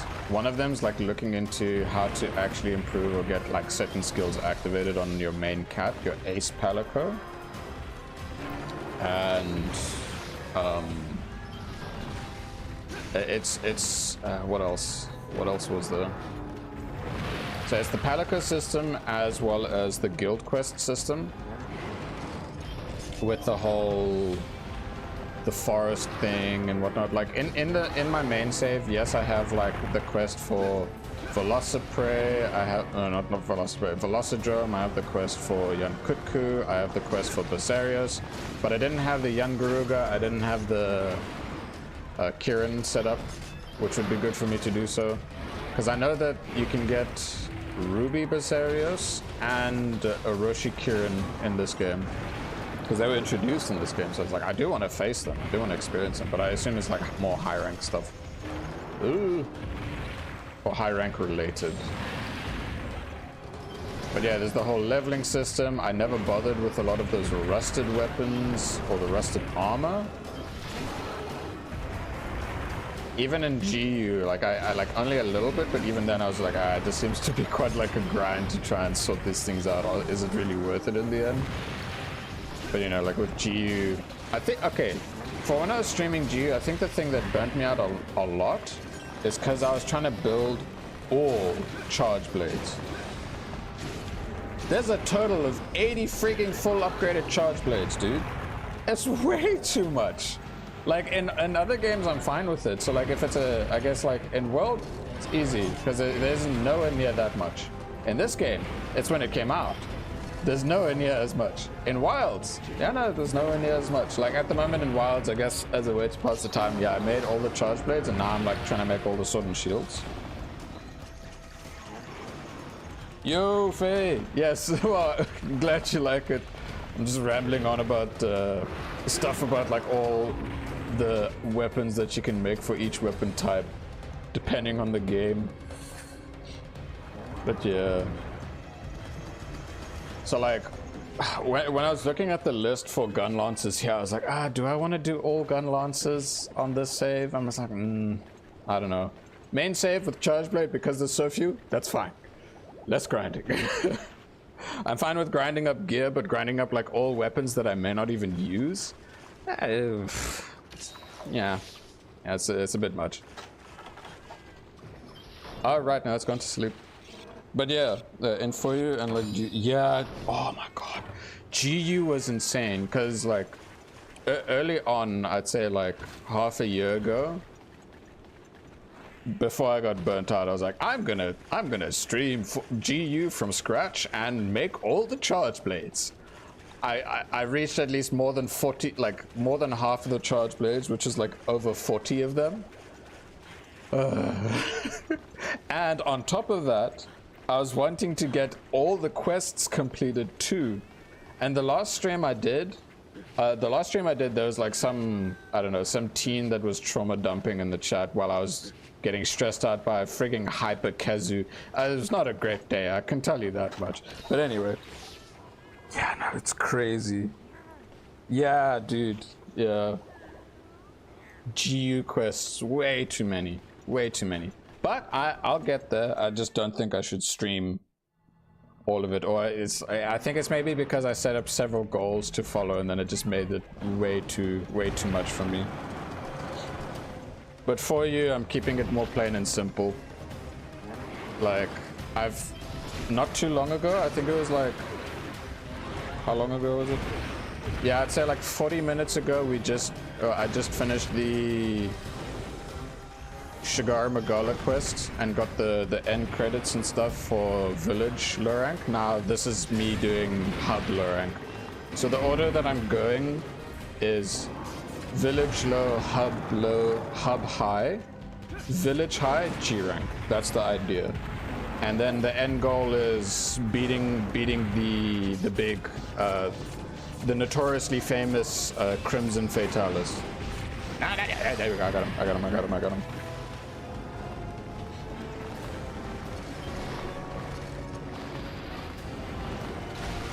Oh yeah, Jesus. Like, I can thankfully say that now even more so because of what I experienced. Like, it was fun early on. I got to meet some great people and stuff, except for this one dude that basically kept being like, hey, come here, I'm gonna show you like a glitch to go through this one wall so we can cheese fighting monsters. I'm just like, that takes the fun out of the game. Like, why? Why do I want to do that? They beat Crimson, nice. Yeah, the only real challenge for me in this save is because I'm gonna solo it. Again, just for the stream because it's on the emulator. If I want to do multiplayer, I can do that on my 3DS because I did set up Pretendo for that. But yeah, oof. We'll see how it goes. Like, the other thing is that I main Charge Blade, and I did like a whole a weapon poll, and a decent amount of people were like, nah, yeah, do Gunlance, do Gunlance. I'm like, okay. So it's nice to actually play around there. Who wants to cheese monsters? I mean, I guess you can say people that want to try and speedrun in like weird ways and like do glitches and stuff. I mean, I guess it's a type of speedrunning if you think about it, because they use exploits to try and like kill it as fast as possible. At least, okay, to give a bit of benefit of doubt, it's not as bad as people that cheat in World with mods that just give you one-shotting, like one-shot mechanic things, and it's like, why? So there is that benefit of doubt, but even then, it's like, why? It's like, just enjoy the game, fight it at your own pace. What's the rush? It's not like there's esports to try and like beat the game and it's such an intense time. Unless there is. Wait a minute, wasn't there a type of PvP in Monster Hunter in the past? I think it had to do with dose. I think that there was some video out there that spoke about like Monster Hunter PvP. You basically get put in the same map section, but you don't see the other hunter. And there's like some other factors to it, but to me that's fun because it's more like it's that nice fun competitive nature of like, haha, I'm gonna kill the monster first before you and all that. So I wonder if Capcom would ever consider actually tackling that again, because that'd be really interesting. Because the thing is that the community has become so much larger now, and it's divided in certain things. And I think especially for some groups of them, or maybe a new subgroup, can just enjoy that PvP style. Because that would be good. But I also want Capcom to bring the old games, like port them onto PC. I really want them to do that, like a Capcom Classic Collection. But of course, okay, but I spoke about it before, but essentially, my theory was once the Switch 1, like once its cycle of support finished, because I thought the Switch 2 was just going to be like its own separate thing, but no, it's just Switch 1 but better. So GU is going to have even longer support. So I'm just like, okay, well, hopefully there'll be a Classic Collection for everything before, and then they make a port of GU to PC and make it so that if you have GU and you're playing out on a Switch 2, you can play up to 60 FPS. Yes, yes. I love Monster Hunter Stories with a passion. Like, I did play its demo long ago on my 3DS, but I am so glad they did the little remaster of it for PC. Well, for all consoles with the voice acting. It was so fun. Oh yeah. Stories 2 I've yet to finish, but what I played through it, it's really good. It takes a slightly darker tone from the first game, but yeah. Like, hands down, people who are Monster Hunter fans, and if they like Pokemon 2 or Monster Collectors, Monster Hunter Stories is a fantastic game. Like, the series itself is fantastic. It's so worth it. Let me grab my capturing set. Wait. Something's missing. What is missing? Oh, trank bombs. Do I not have enough new trank bombs? Yeah. Yeah, no, big time. I mean, I'm also a hardcore fan of Pokemon. I did do some Pokemon streams at some point. I am looking forward to Digimon Time Stranger closer to the end of the year. That's something I love, the Digimon stories games. So I'm really looking forward to seeing that, especially because we're going back to the digital world. Hails here. Trank bombs. These tranks, yeah, they are. I know I'm gonna get some free trank bombs in the quest. There you are. I'll just make 4. Alrighty. Trank bombs, we're good. Wait, am I not poor anymore? Can I get the armor charm again now? I just need the armor charm now, please, and thank you.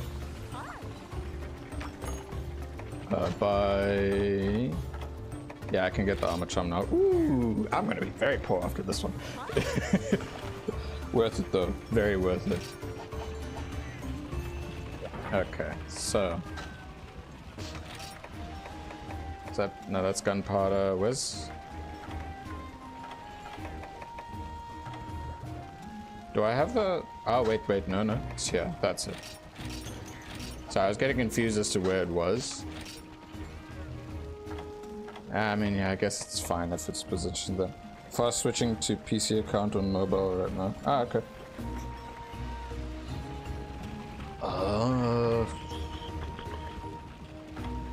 Okay, power charm, armor charm, and this is the capture set, so I need to register it here.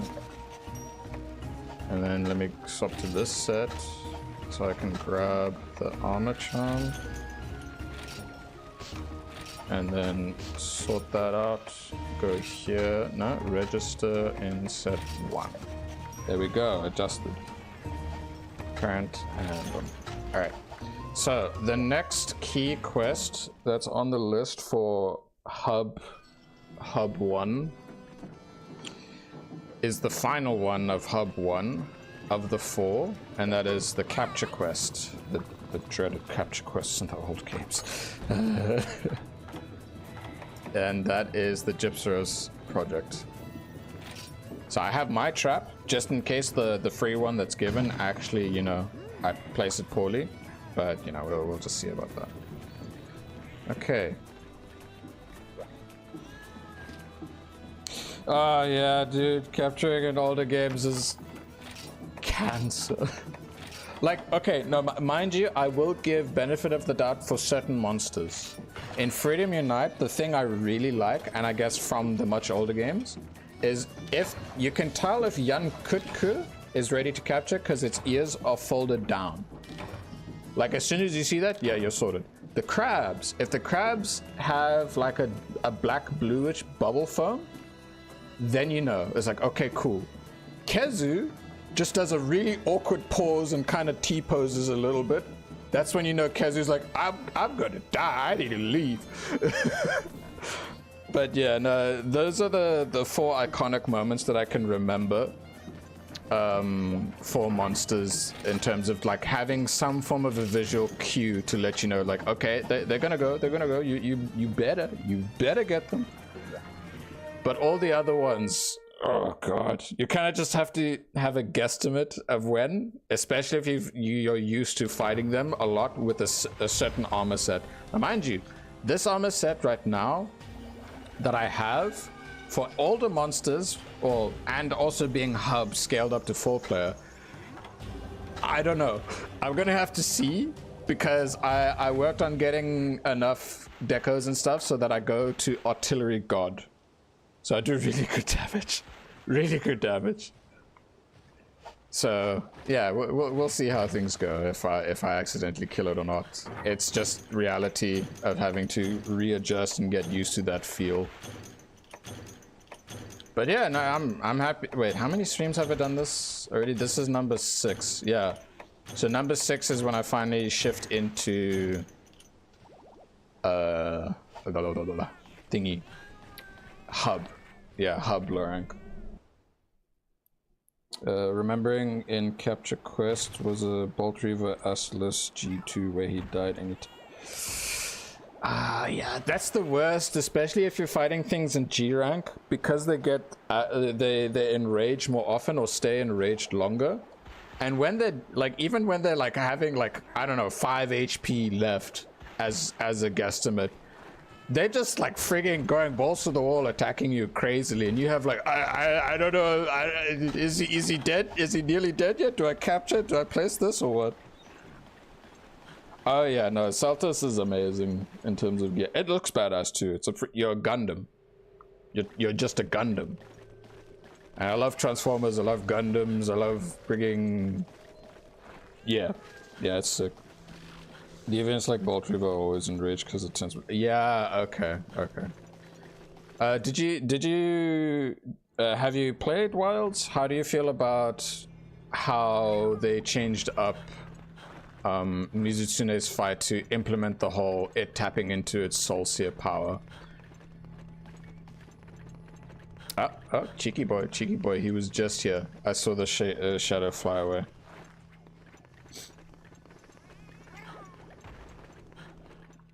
Because, like, technically a deviant is just another type of variant, but just more specialized, I guess. Okay, no, he's not here.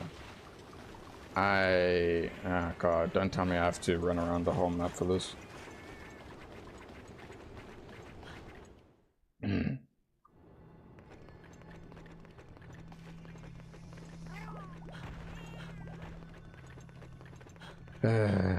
I know the locations.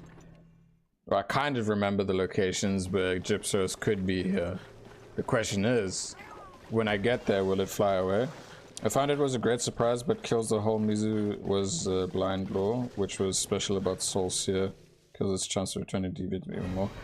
Yeah, like, for me, it was a very pleasant surprise because I assume you didn't watch the Title Update 1 trailer as well at the time. Because I've been avoiding the trailers for anything lately with them, with Monster Hunter, because they just tend to spoil the fights. Like, to me, it's really cool that, yeah, like, it only gets into it when it's a bit closer to death. But if we never get deviants again, it just means that there's potential that they could actually like really improve certain fights. Totally blind of all title updates. Nice. Same. Like I didn't start at launch because I didn't have the PC upgraded yet. I started at like 3 or 4 days after title update 1. So like the only thing I saw was on Steam, it showed like, oh, this is the day it came out. I was like, okay.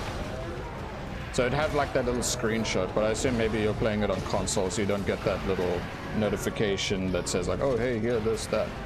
Because on Steam, they did show a screenshot for what's to come in the next title update. I'm excited. I won't say. Oh, you're on PC too, okay. So I'm very happy to see because one of my most favorite monsters.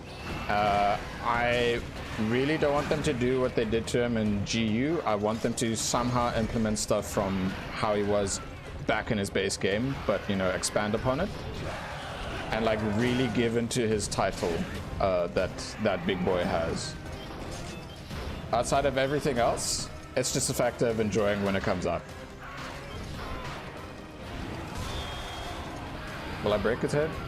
No, I won't. It'll break my head, but just chopping its head on there. But you know, I'm very excited. Also, how did you feel about the Akuma collab? Like getting the pseudo punching weapon. I love it. I don't know what it is, but my friend said the same, so I have my 3. It's nice. You know, I won't say it. I will not say anything. Because in my personal opinion, especially in this day and age, we need to make sure that that mystery, that joy of discovery is there, because it's great. Like, I was so happy to see Blangonga. I was so happy. I screamed, "Ice Monkey!" when I first saw it. in Wilds. I was like, oh my god, Monkey Boy's back. I was so happy when that happened. It's not just that, the way they presented like Ebony Odegaard or Guardian Ebony Odegaard, I was really happy about, and Guardian Folga Angina, because while playing, and like I like listening to a lot of the themes of the monsters and certain things. Right before getting to the whole thing about like, oh hey, them actually saying Guardian Ebony Odegaard was when they were talking about you need to find out about things, and I just hear this music cue and I was like, that kind of sounds like Odegaard's theme. And then as soon as we find like the track things, I see the claw, I'm like, that is Odegaard's claw. But then they said Ebony, I was like, whoa, whoa. That was so cool. And it makes sense because for the Guardians to be like the subspecies, because in Iceborne they would go everywhere. Like they all became like frigging things new. I was surprised that it was Arena Quest solo, but I like the moveset he has. Yeah, I know, it's been great. Yeah, another, oh dude. I enjoy playing as Akuma now. Like in that stream that I did, because I try to stream as soon as I can when it comes out, so I don't get any things on YouTube spoiling anything for me, because there are people that do that and I do get upset when that happens. After I did that and like made the armor, I was lucky enough to get, yeah, the stronger versions of the monsters. I did the 8-star or the rarity 8 5-star tempered Ray Dow, because that out of all of them, it popped up in stream. I was like, I'm gonna fight that, and you know what I did? I punched it. I was just using Akuma for that whole thing. It was great. I made my own like mixed, like weird set of things with Akuma pieces, and I was like, okay, all right, let's get this to work. And it took me just over 20 minutes to kill. I was like, this is great, this is fun. And in my off time, I've at least fought my favorite of the new monsters being Jinder Hard. I fought him with my main weapon, and that took a good long while. I was like, yes, this feels good. Like he hits like a truck. I ran out of potions. Another thing, I prefer not to restock. And this is just, even in World, I've never bothered restocking. Like the only thing I did to go back to camp was what do you call it again? You know, was it nice, but I hope more monsters will be as hard. Yeah, no, yeah, hopefully. I think that is the main plan. It's just more about some of the weaker tier monsters. I don't know if they're gonna bother with that too much, so we'll see. Yeah, it's just a fact of we shall see. I do hope that they do prioritize a bit more in the whole what do you call it, performance, so that people that are having issues, you know, it becomes less so. Yo, Carl! I have arisen from the depths of purgatory themselves. The evil could not keep me from watching this. Yes, welcome back. You're on time this time round. Thank you, I appreciate it. Yeah, what was I saying?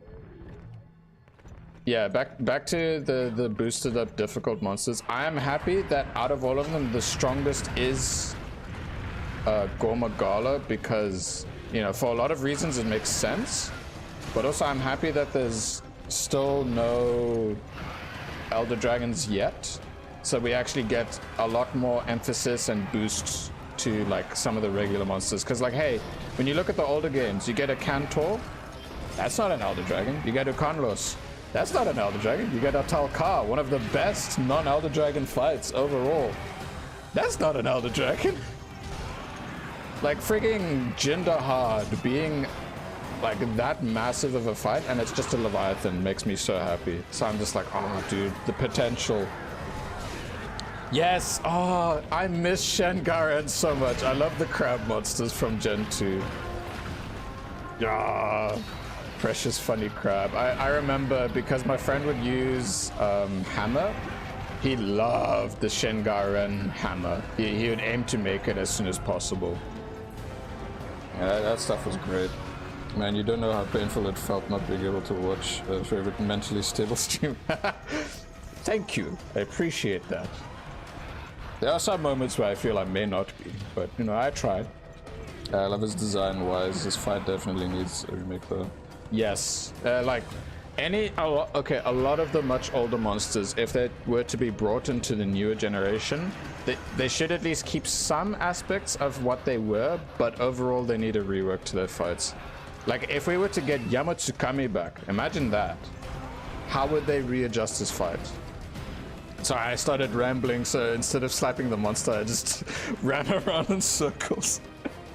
Yeah, there's a lot of things. Like, another thing is that, think about Gobble. Think about how they've gone about things in the Scarlet Forest. We have the thing, like the on-rail swimming, but now during the one seasonal thing, there's a lot more water. And like Uthduna shows like the huge waves of water. Okay, let me pause quickly so I can think about this. Like, I think in more of the newer gen games where they started to actively work with water physics a bit more, Namiel, one of the best new Elder Dragons they introduced in Iceborne, Namiel generates water and then uses its wings and whatnot to kind of like make little waves. Then the next step after that, with the newer game, comes Uthduna, where those waves and a lot of the water physics are way more. And then if you bring... I literally just got here, dude. Oh wait, no, he's coming down. Okay, I was wondering what the hell was going on. Yeah, Gobble definitely work in the forest, but it's like Gobble's fight is exclusively underground. If you have Gobble, like when you're back in 3 Ultimate, or 3 Ultimate or Try, Gobble, it would, it could go on ground or like on land, but it didn't really have much to do on land. It had like a little bit of like I'm gonna kind of run at you a little bit, like waddle at you in a very awkward manner. And it, well, yeah, so it has a lot more potential because it had the... Actually, wait, think about it this way. If they were to try and like change it up, it would have more, it would end up having more of a similar fight to how Nibblesmouth is, but with water. Like surface water, as opposed to being underwater. Yeah, no, exactly. With Lagiacrus, you have to think about that. Like, I don't know if you ever saw I think it was the alpha or... Yeah, exactly. It's just me rambling on right now about this stuff. Like, in the alpha of World, we saw Lagiacrus, but they took him out because of his size and the slopes. They had struggles with animations, so they couldn't do it. And then came Sunbreak and stuff, and then it's like, oh, there's Ludroth. It has the same skeleton, but on a much smaller scale. So then the question is, like, they asked and they said, no, sorry, it's the same issues. I was like, oh, okay. So we have to just wait and see to find out when Laggy's gonna come back, and if it does, that means they sorted that issue out. But the question is, are we gonna get Laggy having some form of implementation of its, like his like current charging thing? Because you know how he coils up and then slams there. Yeah, he's close to the ground like a Gnactor. That's the other monster I really would love to come back as a Gnactor. Because like I thought like with Uroktor being in Rise, I was like, are we gonna get him back? No, we got Magma. Because the newer version of the game is not as flat as the old game. Yeah, no, the GU version is basically just Ivory, but regular paint on top of him and nothing to do with water. That's it. That's all he is. It's just Ivory, like in quotations, regular Lagiacrus. Now I remember Oceana's, the guy that does like the ecology videos. Okay, that's good for me to see. I don't have to stress. Oh wait. Okay, no, we're fine. We're good. We're very good with that.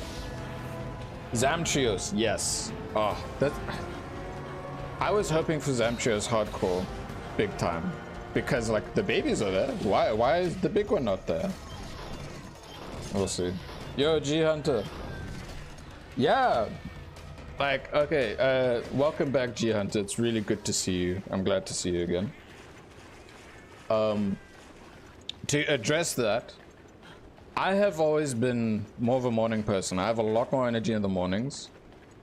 I'm glad I did stream in my afternoons into like late afternoon to evenings, but I would always get really tired. Really tired, and I'd rather, like, if I'm gonna be chilling and chatting and expressing myself, I'd rather do it when I'm at like the peak of my energy, which is always morning. I wake up at 5-6 a.m. every day. That's just how it is. Even if I go to bed really late, I will always wake up 5-6 a.m. Can't do anything about it. So you get these streams, you get them in the morning now. At the moment it's still 1 stream a week, but when, like, well, it will be 2 at some point because there's the title update 2 coming out for Wilds. I was close to using a big boom boom, but I was like, oh wait, no, I shouldn't. I should just, you know. Easy pitfall trap. Huh? Why am I getting... Oh, whatever. It's gonna capture it regardless. Right. No! Wait, no! No! Okay, wait. Okay. Oh my god. The panic. The panic of just missing the stupid things, because why is it not, you know... I hate capture quests in the old games. So it's the one thing I appreciate of the new games is that you at least know, like via symbol on the map, when they're gonna die. Makes it way less stressful. But also how they went about traps in the later games. Here, when you place it down, you have to wait. You have to wait so long. Pain. Yeah, exactly. Yeah, I was panicking. I was holding forward there. That was pure panic there. It just reminded me the one thing I enjoyed about capturing in Rise is how if you aimed with your the wire bug aiming, you could toss certain items. Like they're like you could just toss them and it was like, oh, that's so much nicer. So it's great. Hells yeah.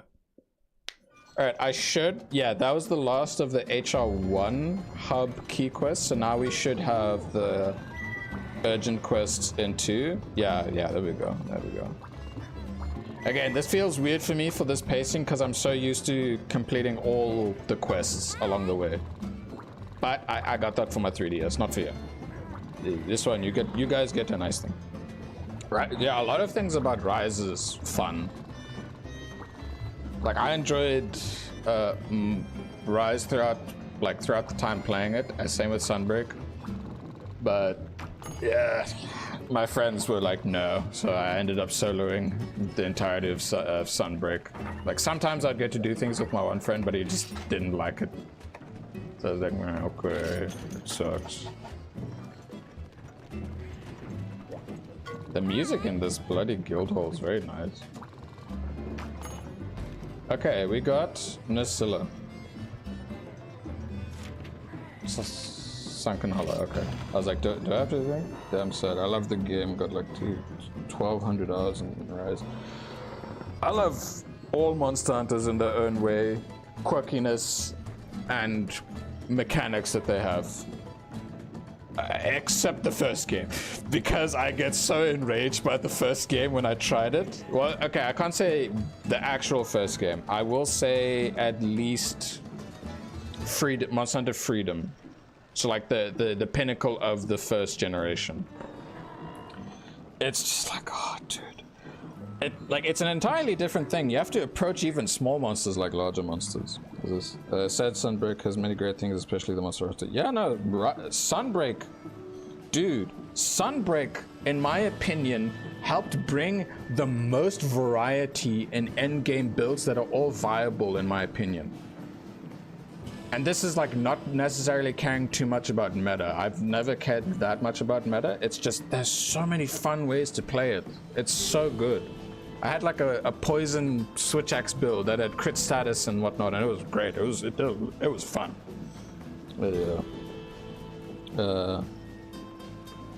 I'm glad all your mates joined you for Sunbreak. It's just I guess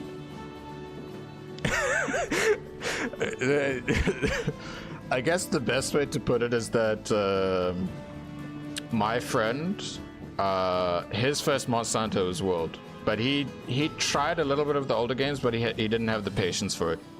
It's just there's a particular thing about World that he liked a little bit more. So yeah. There's so many small. Yeah, no, dude, it was. Speaking of, like, one of the things I do find annoying when I play Monster Hunter is when there's too many monsters like on you at once and attacking you at once. Like when they revealed the whole pack mechanic, I was like, I'm gonna get annoyed at that. And what happened? I got annoyed at that. But we have the Omega Bomb Pod now. We got the Uber Poo Poo to at least break them up. It's like, it's the only reason why I'm fine with having literal shit in my pouch, is to get rid of them.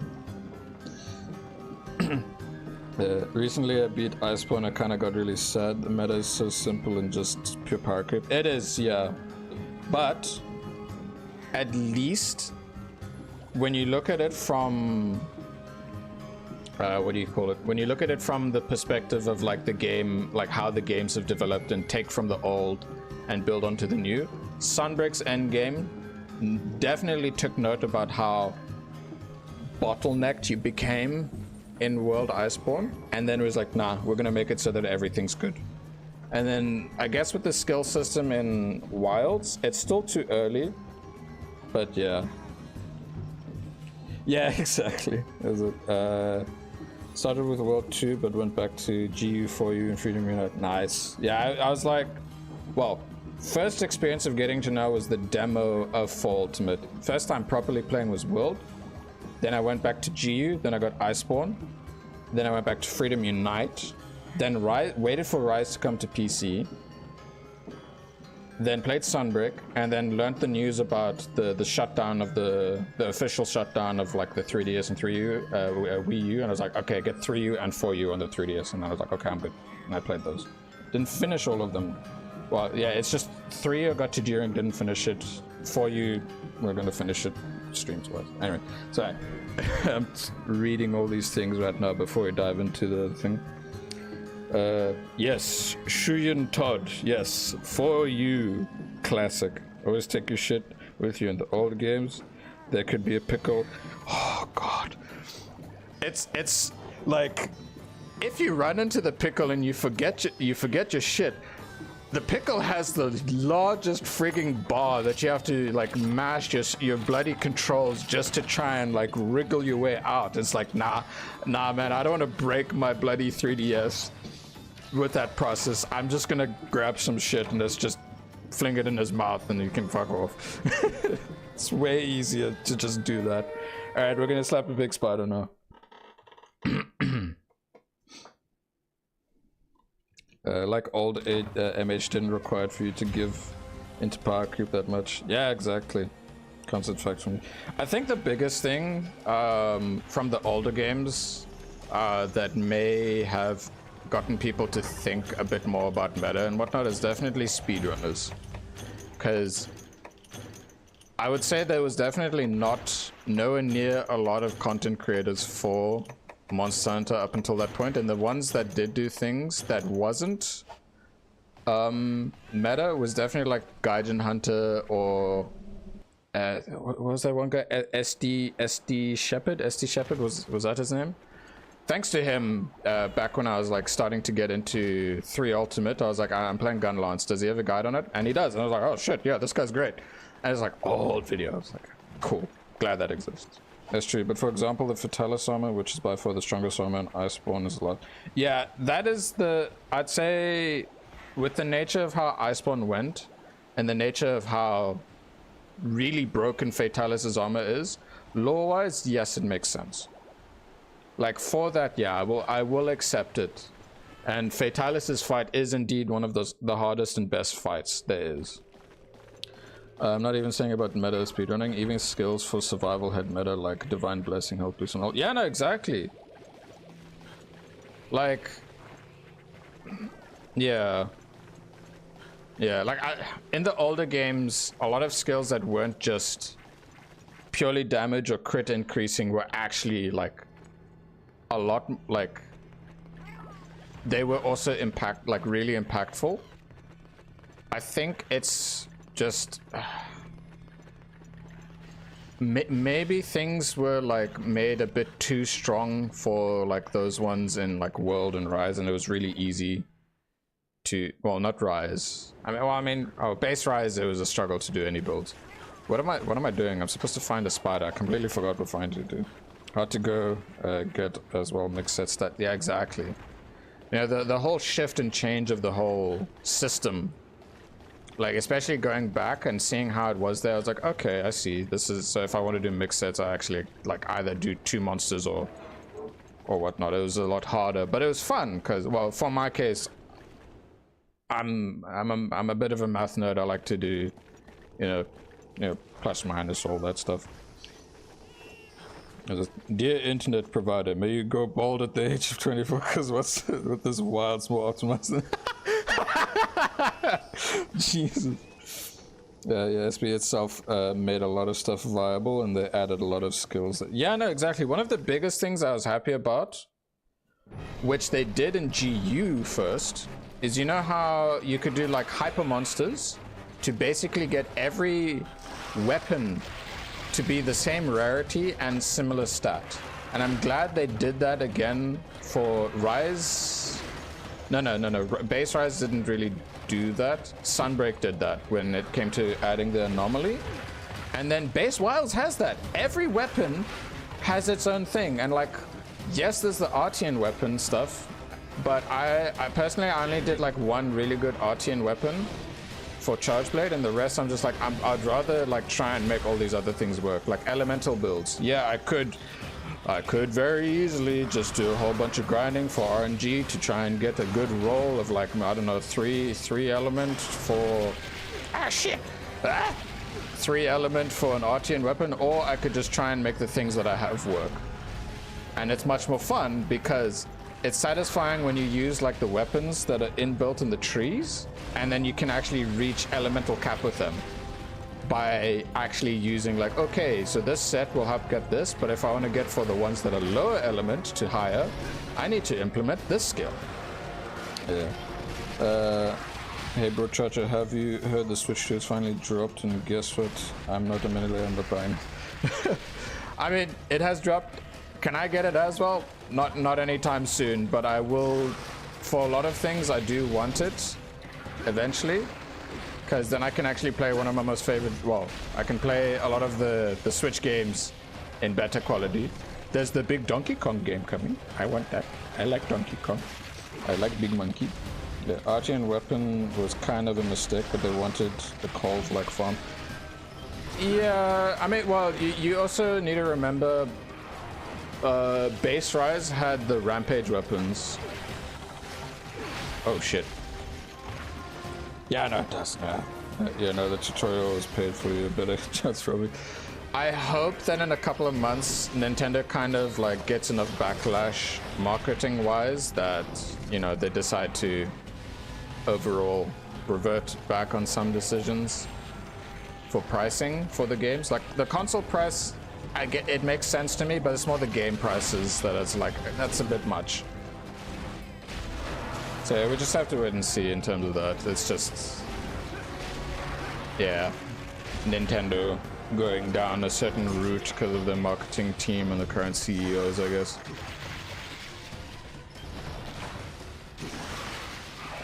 I'm so glad that this is not a capture quest because I don't have to care about killing, like, accidentally killing it too early.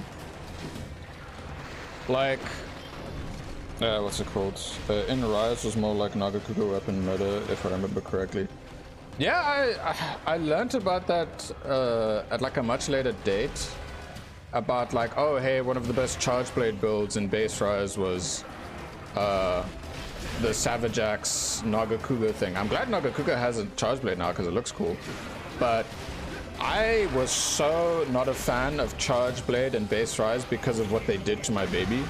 They changed it in certain ways I was upset about, but Sunbreak fixed it at least. It was like the hitboxes for like when you do an SAD and you kind of were forced to just like, if you wanted to get it to kind of work, you had to do the axe hopper. So like those type of nerfs I was upset about. But anyway, but also if you enjoyed a lot of Freedom Unite, you gotta admit Nagakuga's stuff is really good. Like sharpness wise, crit rise, it's amazing. Button push down, damn it. Oh, fuck, I messed up. That's fine, it's whatever.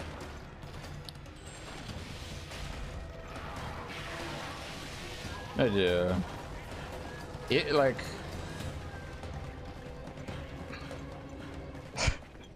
so some people may not agree, and that's perfectly fine. Yeah, Naga is the way to go. Yeah, exactly. Some people may not agree with me, but to preface, I like tower defense. So Rampage was a lot of fun for me. But when it came to like base rise and you had to try and farm up your hunter rank high just to to 100 so you could do that, it's the most efficient way. Doing it constantly over and over again can get tiring, and that part, yeah, I agree with people, that's a bit annoying. But otherwise, I do find it really fun. A Cantor.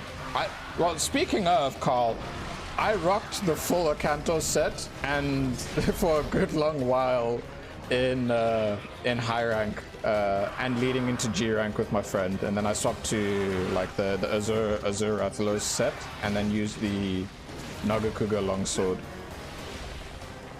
That's another thing I will say that might be a hot take. I personally, shit, I moved onto the other one. I like the Rampage, but it was so repetitive. A Cantor Nephew was my biggest nightmare in the game. Dude, me and my friend spent 4 weekends trying to beat it. And when we finally beat it, it was one of the best moments ever. It was so badass. It's such a badass monster, you have to admit. It's so cool. So cool.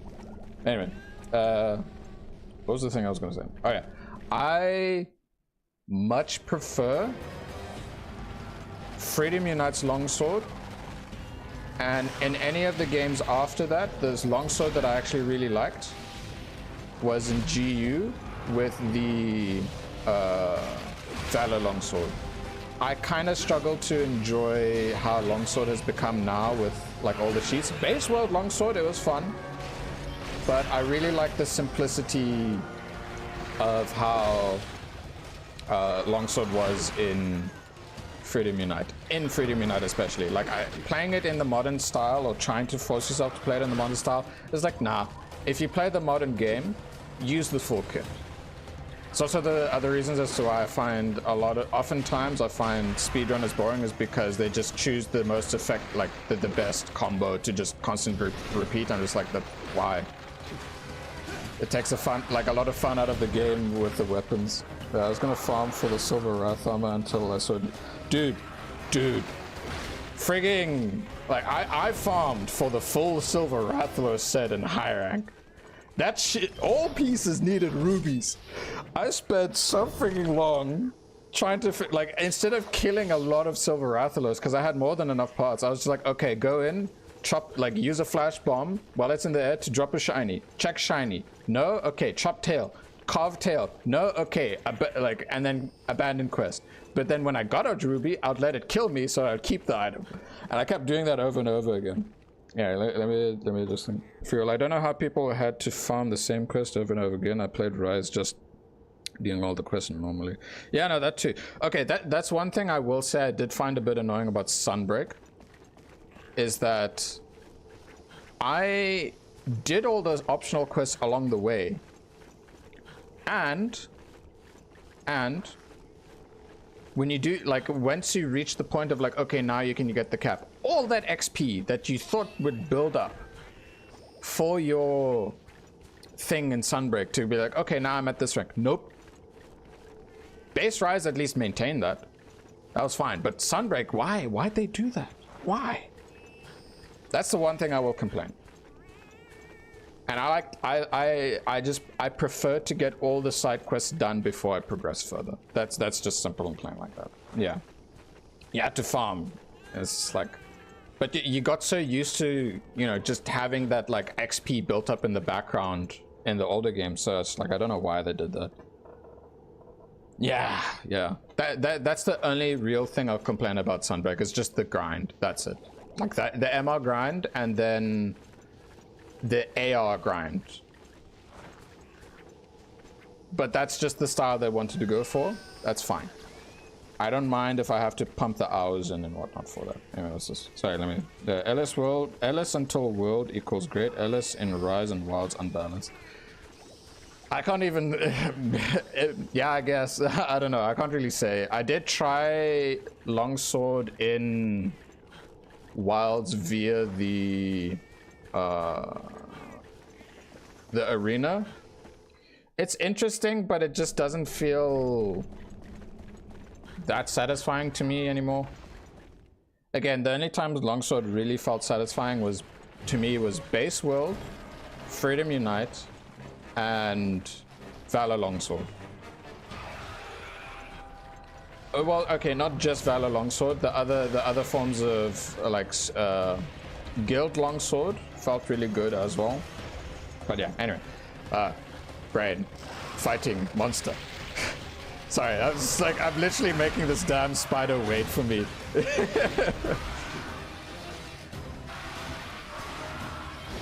Like, who cares about the quest, like the ending the quest time and stuff? I'm enjoying this conversation and stuff like that.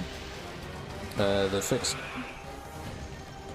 Yeah, I'm aware that, like, because I was playing as soon as the updates came out, and I was like paying attention to what they were saying about things, and like I'm glad that they made it a bit easier for the grind to happen. But like, it's something that I feel they should have noticed sooner. But you know, it's fine. So for people who get into it now, then it's not a problem. They won't have that much of an issue with the grind. It should be a lot easier now. Anyway. Anomaly as well, until 220 you have bonus after that. You need like 3 Risen Vile Strikes or Shigara for 1 level. Whoa. The first proper wall I had for a long while after some of the monsters back in frigging Freedom Unite, because a lot of them were rough, because it's just like I had to really adapt to the old playstyle of the game. One of the major ones was definitely Shigara Magala, but that's because you had to match its pace. Hardcore. It's such a fast monster. And this is like regular without any cats, dogs, or anything like that, because in that game I always wanted to make sure that without any person or any like little pet and whatnot, I was like, I want to see what I'm capable of. And that was just a personal challenge for me. And that was the roughest. It took me like 10 attempts. And then I finally got Shigara Magala done. Not even well, Risen Shigara Magala. Not even like the afflicted stuff. Not even. Anyway. MH4U, LS kind of dope in my opinion. Just gets into the flow, spread combo, and don't finish the combo when red. Yeah, because I know... what's gonna call it? It felt, like when I did try it in 4U, it felt good, but I did find it a bit annoying that you lose the entire charge that you build up when red runs out. So I was like, oh, okay.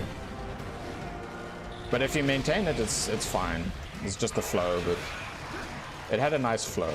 But I think the biggest thing in my opinion is when they added the sheath mechanic, the EI sheath, that's when it became like, I don't know, weird. Anyway, I'm happy to see how people can sweat on you on a 20-year-old game just because I tried multiplayer with randoms and they all had different fatalities. Yeah.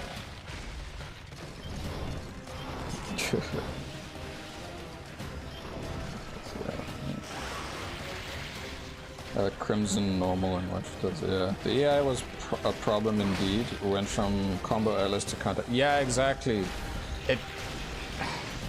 It took away, it didn't take away, it basically shifted the focus of the weapon away from its core. I think that's like one of the best ways to really describe it in my opinion, is that it took it away from the core thing that made LS kind of what it is. And the thing is that I'm not gonna say for people that enjoy the current one to be like, oh, this one's better stuff. No, it's purely subjective at that point. It's like, if they enjoy it, fine. It's just, I don't have to play it.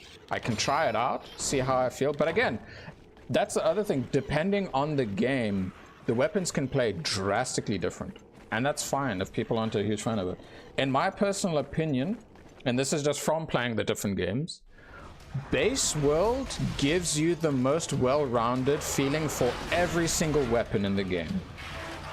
It's like one of the best games to pick up all the weapons, base world. Iceborne is also really good in terms of like expanding upon it, but base world, all of the weapons in my personal opinion felt really good with how their playstyles was. Not about specific monster weapon being like broken and stuff, it's just purely playstyle if you use the full kit, not speedrun. It fell down. Okay. I agree, to be honest. LS was like greatsword, but for comboing, now it's just another thing. Yeah, its original identity is completely gone now. Greatsword supremacy. I'd say out of all weapons, the one that definitely maintained its identity hardcore from the start, but I think it's also because of an influence from Ryozo Sugimoto, is definitely Hammer. Hammer's just like, its core thing has always been there. But yeah. As someone who has played many games, totally agree, yeah. Thank you. But yeah, like world is an absolute treasure in like the entirety of Monster Hunter. But also there's a lot of good things about each Monster Hunter in some aspect of it. Hammer never changed, it got refined. Exactly, it aged like fine wine. I can pick that weapon up and I can have a great time with it no matter what, in any game. It's a constant. It's a wonderful constant. It's great. Wait, did the spider go this way or the other way? I'll go this way. I don't even know how much time I have left on my bloody quest. It doesn't matter too much. Oh wait, no, there's the clock. Yeah, I can see that though. Yeah, exactly. The core of Hammer is golf swing, and now you can do a spinning golf swing. Well, I haven't actually played Hammer in Wilds yet. World would be amazing except for one annoying NPC. Yeah. World's, like base world story, especially for those like the fans that came from 4U, that actually liked the stuff about story from 4U going into world. Yeah, it's story's weak. I'm very thankful for Wilds. Wilds' story is fantastic. Like, do you want to know my opinion in terms of Wilds' story? I feel they brought someone who, like, they brought people that worked on 4U story and Monster Hunter Stories 1 and 2. They brought someone from there, like people from those two things, to help culminate this story for Wilds. I love it. It's great world building stuff. But you know, there are people that may not like the story and stuff and just want to do the fighting. Sure, that's fine. But for me, I like it. I want it. I want it. Wow. Yes, no, it was. The freaking surprise it had. I was like, oh shit, what the fuck's going on here? It's like freaking, yeah. But also the reactions that the keepers gave is like, this has been normal for them this whole time. So it's like, yeah, it emphasizes it even like way more. Anyway. World problem for me was the cutscenes and the lack of charisma. Yeah. Yeah. When you read a lot of the dialogue and the quest things in the older games, there's a lot of fun little charm to it. Capcom, hear me out, portable dragon. I mean, technically we got that in Rise. Well, Sunbreaker, I should specify more. Where's the spider? I'm completely lost. Because wasn't it a thing? Wilds is 4U 2.0 and I love it until certain performance and yeah, exactly. Perfectly, Guild Ball. That's the other thing. Earlier, whenever I see the characters in the cutscenes and stories here, I'm like, I really want to see them again. It'd be so nice. There she is. There is no Scylla. Like, we got Gemma, we got Fabius. I want to see Julius and Nadia. It's fine if we don't see Aiden because Aiden's in the new world, and it's perfectly fine if we don't see him. Yeah. Like, let's say The one thing I will give benefit of doubt in terms of story, but it's like when multiplayer and story, this is the only time I'll give a bit of benefit of doubt. So in world, if there's a new person that's coming to play that you made friends with and you're introducing them to the game, you have to wait until they let you know, okay, the quest is ready, the cutscene's over, you can come join. But you're on your character where you've beaten the game already, and you just prep to set to like match his gear, so then it's a bit easier. Wilds at least made that process way easier because of Link Party. You just get a notification. They don't have to say, okay, cutscene's over. You just get notified and then you jump in. That is the one benefit I will give, but knowing that it doesn't do, like you don't sync up to the same thing does suck when you're both at the same progression and whatnot. Up to this date, I wonder how Aiden survived Fatalis big flame with a Kushal. I mean, it's a very good question. I mean, did you check out the Netflix movie, that animated one? What's it? Legends of the Guild.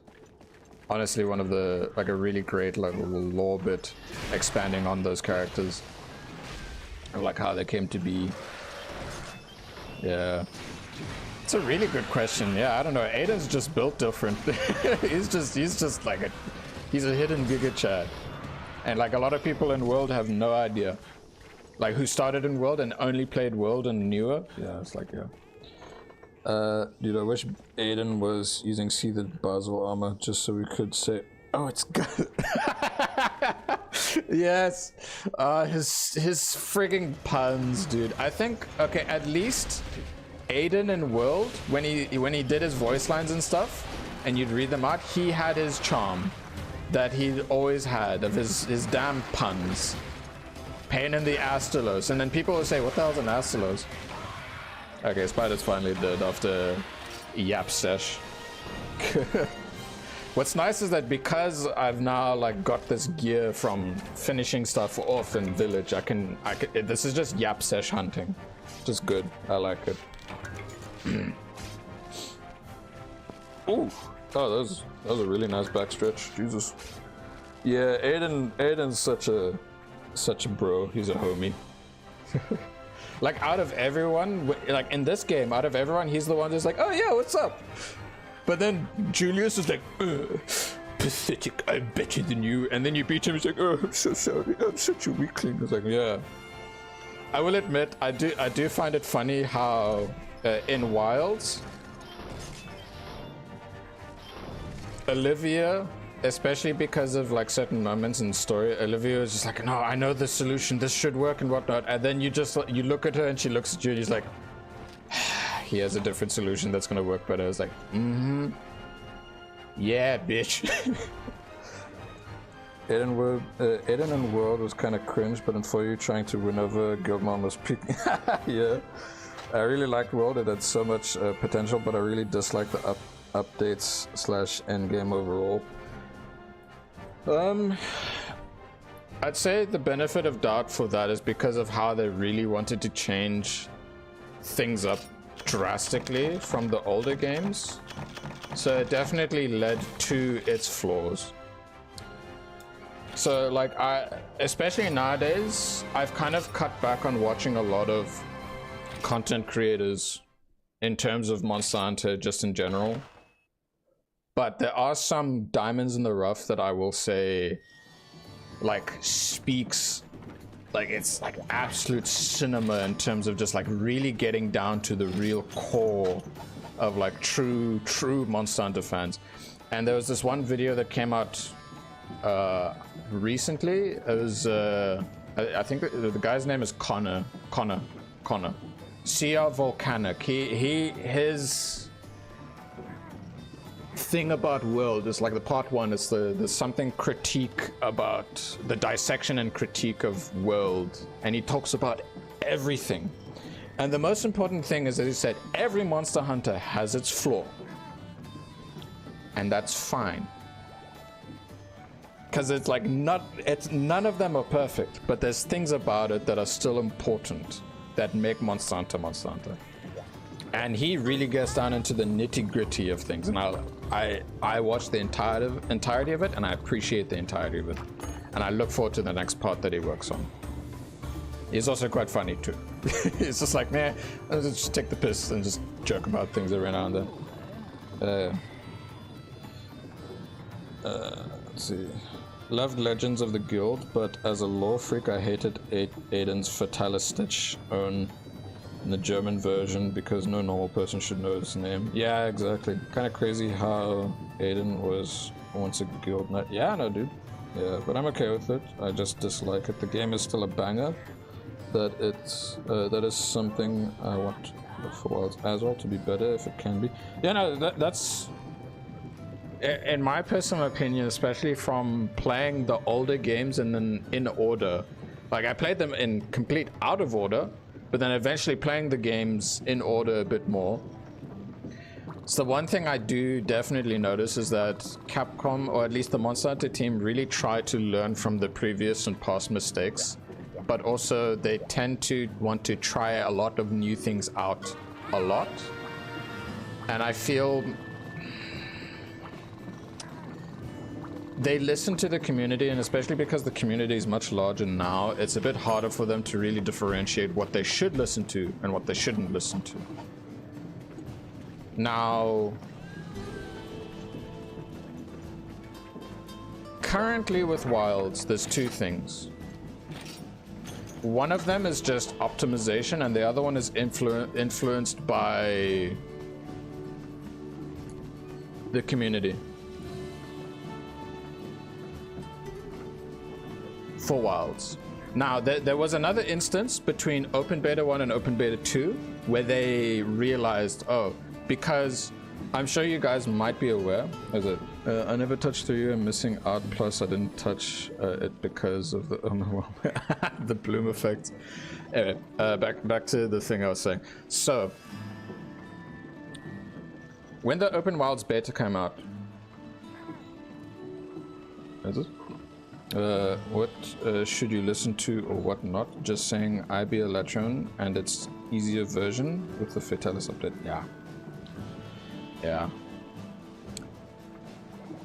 Yeah, no, exactly. Yes, I forgot that.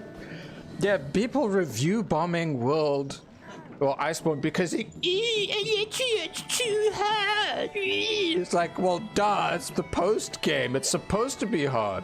And then they make a weaker version for the story to unlock Fatalis, and it's just like, okay. Low rank Elatrion back in 3U. Yeah, dude. Oh my god. Anyway, back to the thing. Open Beta 1 to Open Beta 2. I can't remember the term, but people were complaining about how it felt like the weapons didn't have a long end animation. You know, like you have to commit to your attacks. And they said, come on, you gotta swap back. Why is it this and that? And then then Capcom said, oh, but there were complaints about people saying they don't like the slower paced combat. And people say, no, go back to it. It's like, oh, okay, we're happy to do that. Open Beta 2 comes out, everyone's much happier about that. See what I mean? It's like people just pointing that shit. It's like, come on. Like, to be fair, it's harder because the loud minority that complain about everything for the sake of complaining to like extreme degrees, it's difficult to differentiate if like the fan base of it just exploded. So it's really hard to really say. But anyway, the biggest thing I will say about Wilds that is not about performance is that my question to you guys who have played Wilds: have you gotten all the decorations you wanted, and how long did it take until you got the decorations you wanted? I'll wait for your answers though. I'll read the other things. You can beat World Elatrion without Element, I think, but you had to do solo. Yeah. So the question is, how easy and how long did it take for you to get all the decos you needed for your build to optimize it more?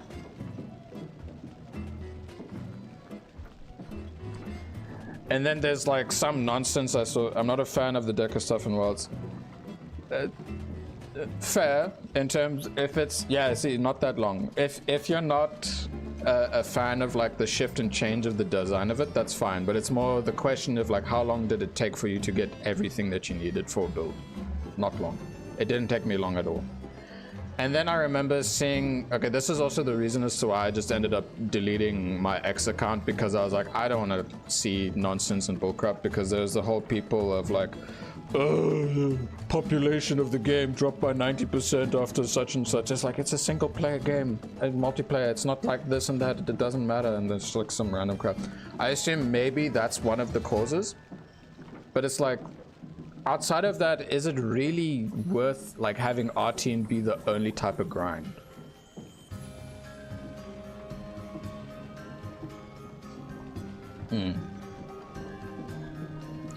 Like, I feel personally for me, they made the RNG of it a bit too easy. Like what they did with the Elder Melder, so you can get like the basic things done. That's great. That's fine. And that's like just as in the game. It's just more, I feel, for the much harder to come by skills, they did make that a bit too easy for the decorations. Now this is just me thinking about it, because like there's less friction, because now it's just the Artian weapon stuff, and not everyone wants to do Artian stuff, and that's fine. But I feel part of that uproar about that is definitely caused by that. Let's see. Not a fan, but yeah, you get it extremely fast. Well, got me pissed off with the render decos, but yeah, what's the bit? Yep. I like crafting decos better because it makes me pay attention to the materials and hunt monsters for it. Yeah, no, exactly. Crit 3 Jewel is like guaranteed by Tempered Arcfelt. Yeah. Yeah, no.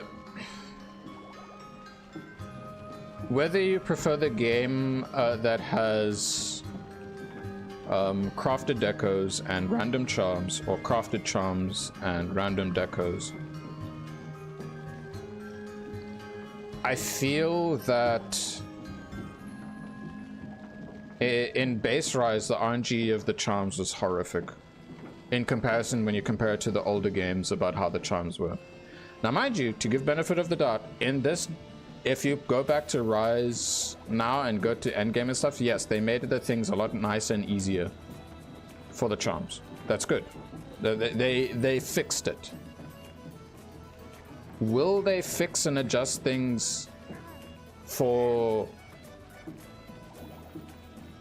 like the deco system a bit more to be like, well, I think, okay, now I think my problem is it's just, it feels a bit too easy to get everything you want.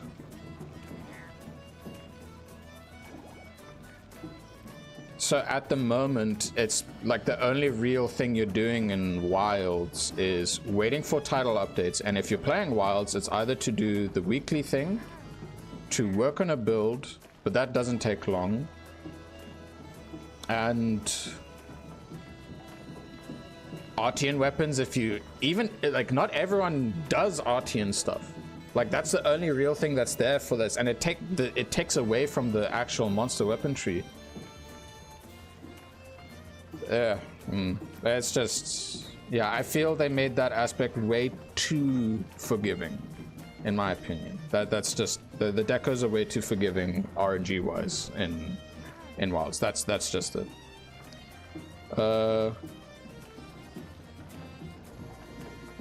True, although in Rise you get the skills, although in MH charms was just points. Yeah, no, exactly. Like that's the other thing, is that Rise was implementing that system in with the new skill level system, as opposed to the skill point system.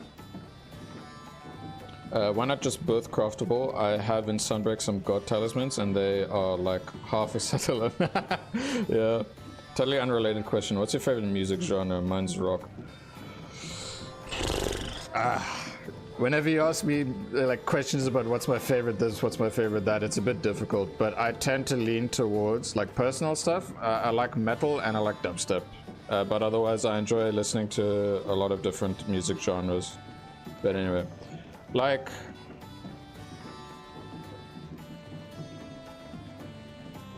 I think the best way to personally put it from experiencing all the other systems, I feel that the system of random decos currently is a bit too awkward because it's only had 2 real instances of a game to really implement. Now mind you, Wilds does have time to work on it more with the title updates and the expansion. I feel it's interesting how they went about the weapon exclusive and the armor exclusive skills. Yeah, I found out that there's not that many people that like dubstep. Like during the time when it was popular and whatnot, it was great, but then there was a certain phase that it just became, I don't know, I was scared to tell people that I like dubstep.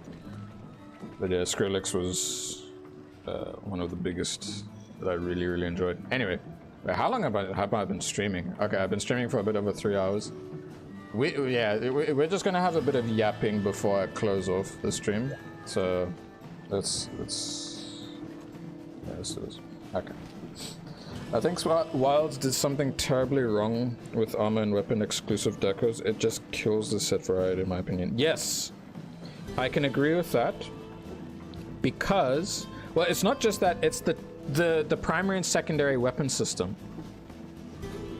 I have a set, like, it's so weird for me to try and do armor, because I've made this set where I use 3-piece Gamma Ray Dow, 1-piece Jindahad, 1-piece Numinous, you know, the Zoshia thing.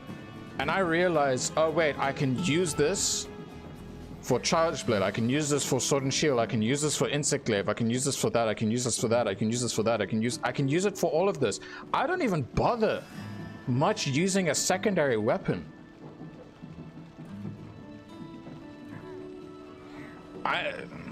I'm wondering what was the reasoning and thought process leading to this idea of like, hey, why don't we have a primary and secondary weapon? Hey, why don't we separate the armor decos and the weapon decos?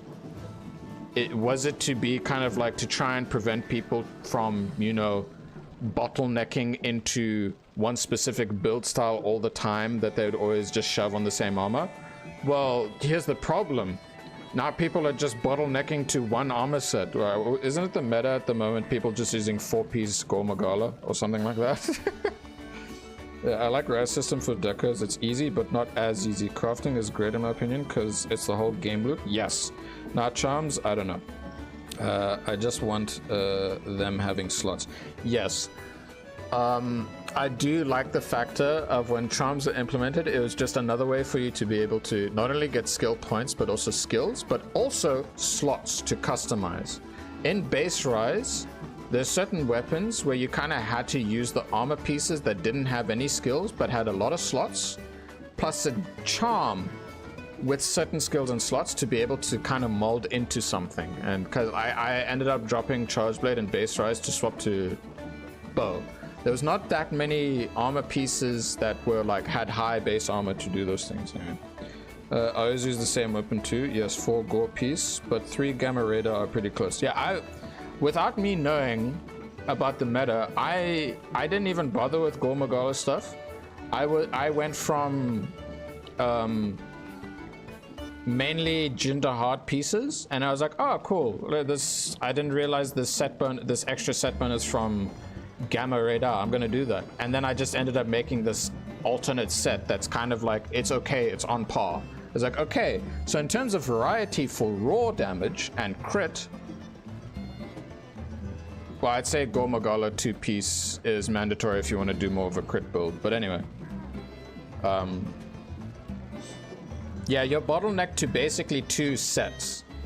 Whether you care about meta or just do your own optimization. I did something without that much like looking online. But anyway, to be honest, I had so many armor sets for all the weapons. And yes, Sunbreak and Rise did a fantastic job of being able to have that much variety and so many unique skills from certain monsters that they added in the title updates in Sunbreak. It was fun. I loved the implementation of crit status. That was one of the best new skills ever, because then it could actually make really viable status ailment builds. It was great.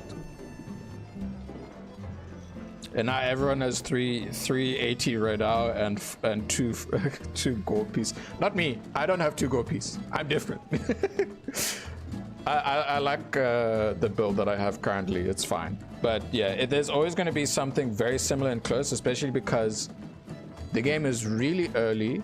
So hopefully, with the sets that we get, like it's something we have to wait and see when more title updates come out, with the more monsters they implement, and when the expansion comes out. When the expansion comes out, that could change the ball game massively. So we just have to wait and see. The other time I had fun like that with sets was GU. Yes, but I hated farming gems for upgrades in GU. Yes, also yes, big time. Oh, dude. Yeah.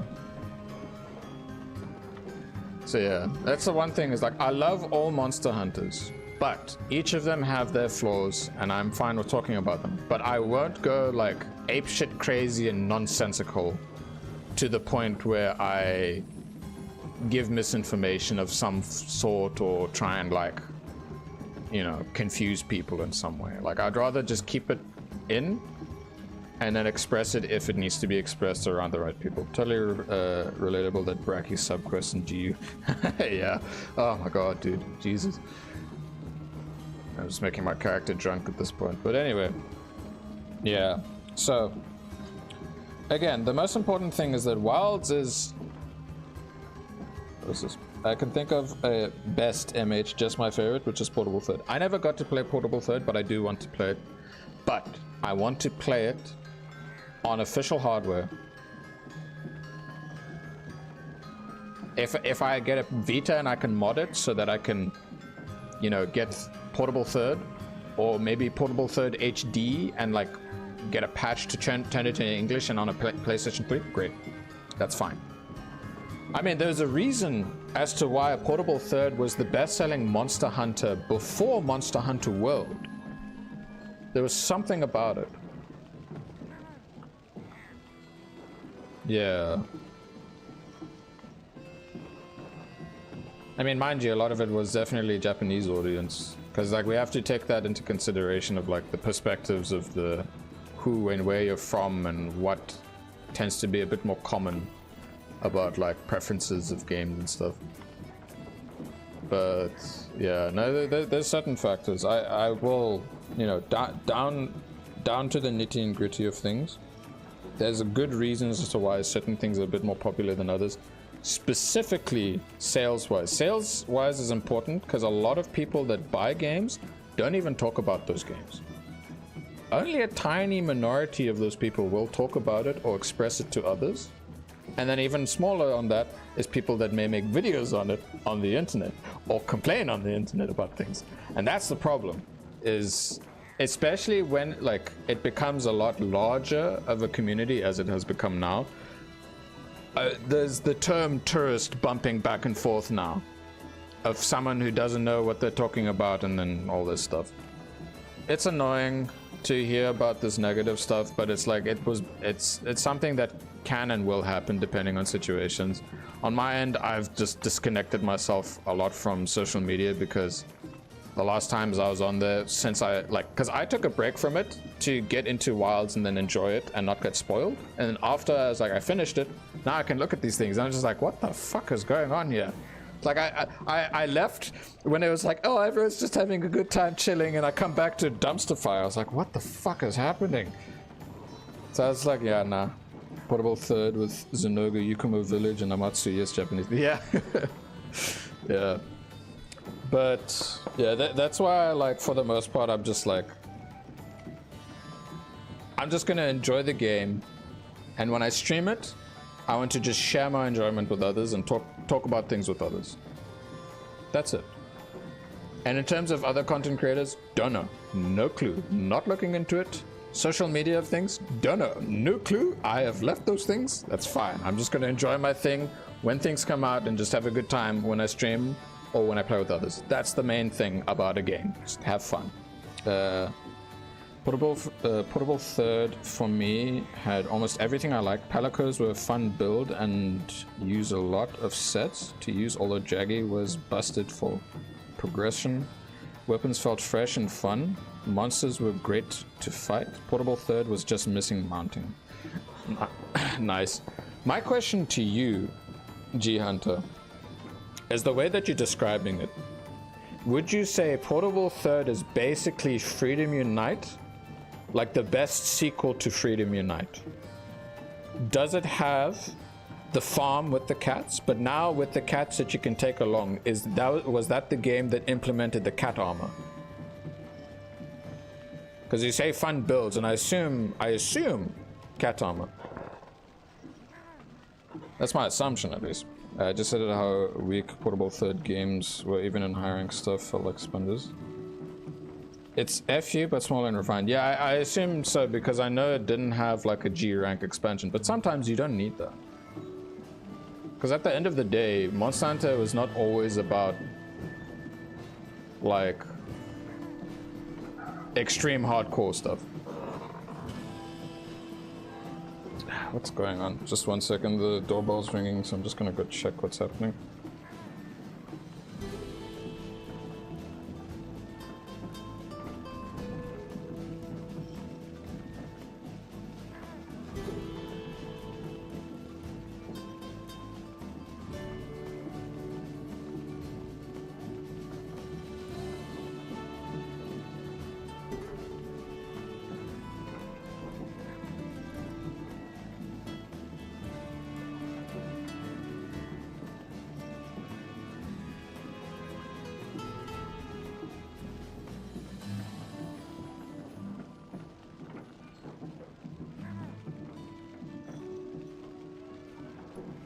I'm back, sorry for that. Okay. Right, let's see where it was. Portable Third servers were basically dead, no one is there. I mean, with it being a portable game, that's when it's like a lobby of 4 players, as opposed to like a big console game where you actually have like full-on lobbies of more. So to me, portable games was literally just the idea of like you go to your homie's house and you just play LAN. That's how it was. Pelicos had armor, weapon skills, and you could actually build teams with them. I just don't want to spoil. Okay, cool. Thank you for not wanting to spoil. And it's a grind to farm high rank armor and weapons. To be honest, high was fine with 2 players or more. Okay. Yeah. Okay. This is the one thing I will like to say. It's hard to try to get homies into MH4U. They're too sloppy. I mean, it's another thing about like, what if they prefer modern games as opposed to older games? And not everyone may like Monster Hunter. Like, there's a lot of people that I tried, like friends-wise, they tried and it just wasn't for them. And it's just like, ah, it's okay. I didn't want to force them. But anyway. In my personal opinion, one of the best ways to experience Monster Hunter is at least with 1 homie. 2 player. And you have your little kitty cat with you, like both of your guys' kitty cats with you to do like some form of a quality, like a little bit of support, whether it's healing or setting up a trap or all those other things. It's a great time. It's a great bonding experience. So, Portable Third is slow paced. Some friends of mine don't like it because they want to just do stuff fast. Yeah. A lot of people in gaming nowadays just prefer fast stuff. That's just how it is. But you know. Played P third with my GF and really loved it. Great.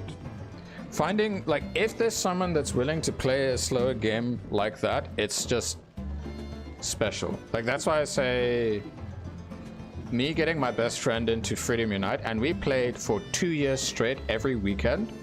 Freedom Unite, Freedom Unite, Freedom Unite. It was the best thing I could always look back on with him. And then playing the end of Base World and the entirety of Sunbreak, not Sunbreak, sorry, Iceborne with another friend really got me to become like best buds with him. We've gotten to know each other so well. And those type of people that you get to play with in those moments, hold them dear. That type of friendship is really special. This lonely P3rd Bruchacho. I mean, mind you, for my case as well, I like to solo a lot. Oftentimes, I don't usually play multiplayer games. So yeah, if you're alone, it's kind of ass on the hub, but I played with 3 friends, and dude, if you can really find it, can be, yes. I'm just happy that I have 2 friends who play any MH with me. We have a challenge with hunt every monster in the newest version, Vespoid Queen and Free and Ruthless and Wild. Oh, fucking Vespoid Queen, Jesus Christ. Vietnam flashbacks. MH is the only game to build a bond through pain, aka the dual Tigrex hunt for me. Oh yeah, dude. Oh my god, that took me and my best bud 5 weeks just to frigging get through. That was a major war for us because we were really trying to, it was us trying to like really adapt to how movement and how the monsters move in the older games. A Cantor was more just because it was tough as hell. All the tool cracking through. Oh my god. Oh, Jesus. But yeah, it's moments like this that you can bring up these specific quests, or even like how in the community they said the Apex Rajang in 4 Ultimate. It's like you get nightmares of that stuff, but you experience that shit with your homies or alone, and it sticks. It sticks in there. It's special. Adapt, I just get into my inner Palico using Balbo Plus. Potable Third is missing Arena as... Oh, okay. So you introduced Arena better, and I loved it. Nice. Yeah. Like... Wilds has a lot of potential. It's difficult to compare certain aspects too early that I've been hearing a lot of people try and compare and whatnot. But stuff like the one thing outside of performance about the decorations being you get them too easily, that's something that can be adjusted. In terms of how, we'll have to wait and see. We do not know. We just have to wait and see. Do you know a Plesioth and a base Rathalos have more health than Rajang? He's a glass cannon. I think the final question for you is harder than Apex Rajang or the special Crimson Fatalis. Oof. I mean, like, I've yet to actually get to experience those things. I've heard many tales. Like, I'm aware of them, but I've not gotten to it. But I look forward to getting to it, just to see what it is. It might end up being a lot of cancer for me because it'll predominantly be solo.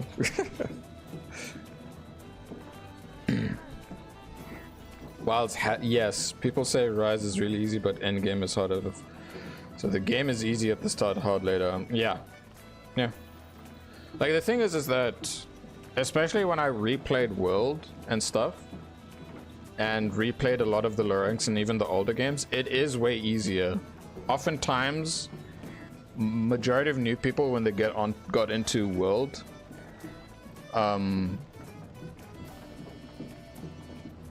it was hard because they just didn't know how to, like, there's certain aspects of it that they didn't know, and that's fine. And yes, Wilds is a bit easier, but already with title update, well, not title update 1, the Capcom collab thing, they dropped the whole tougher monsters,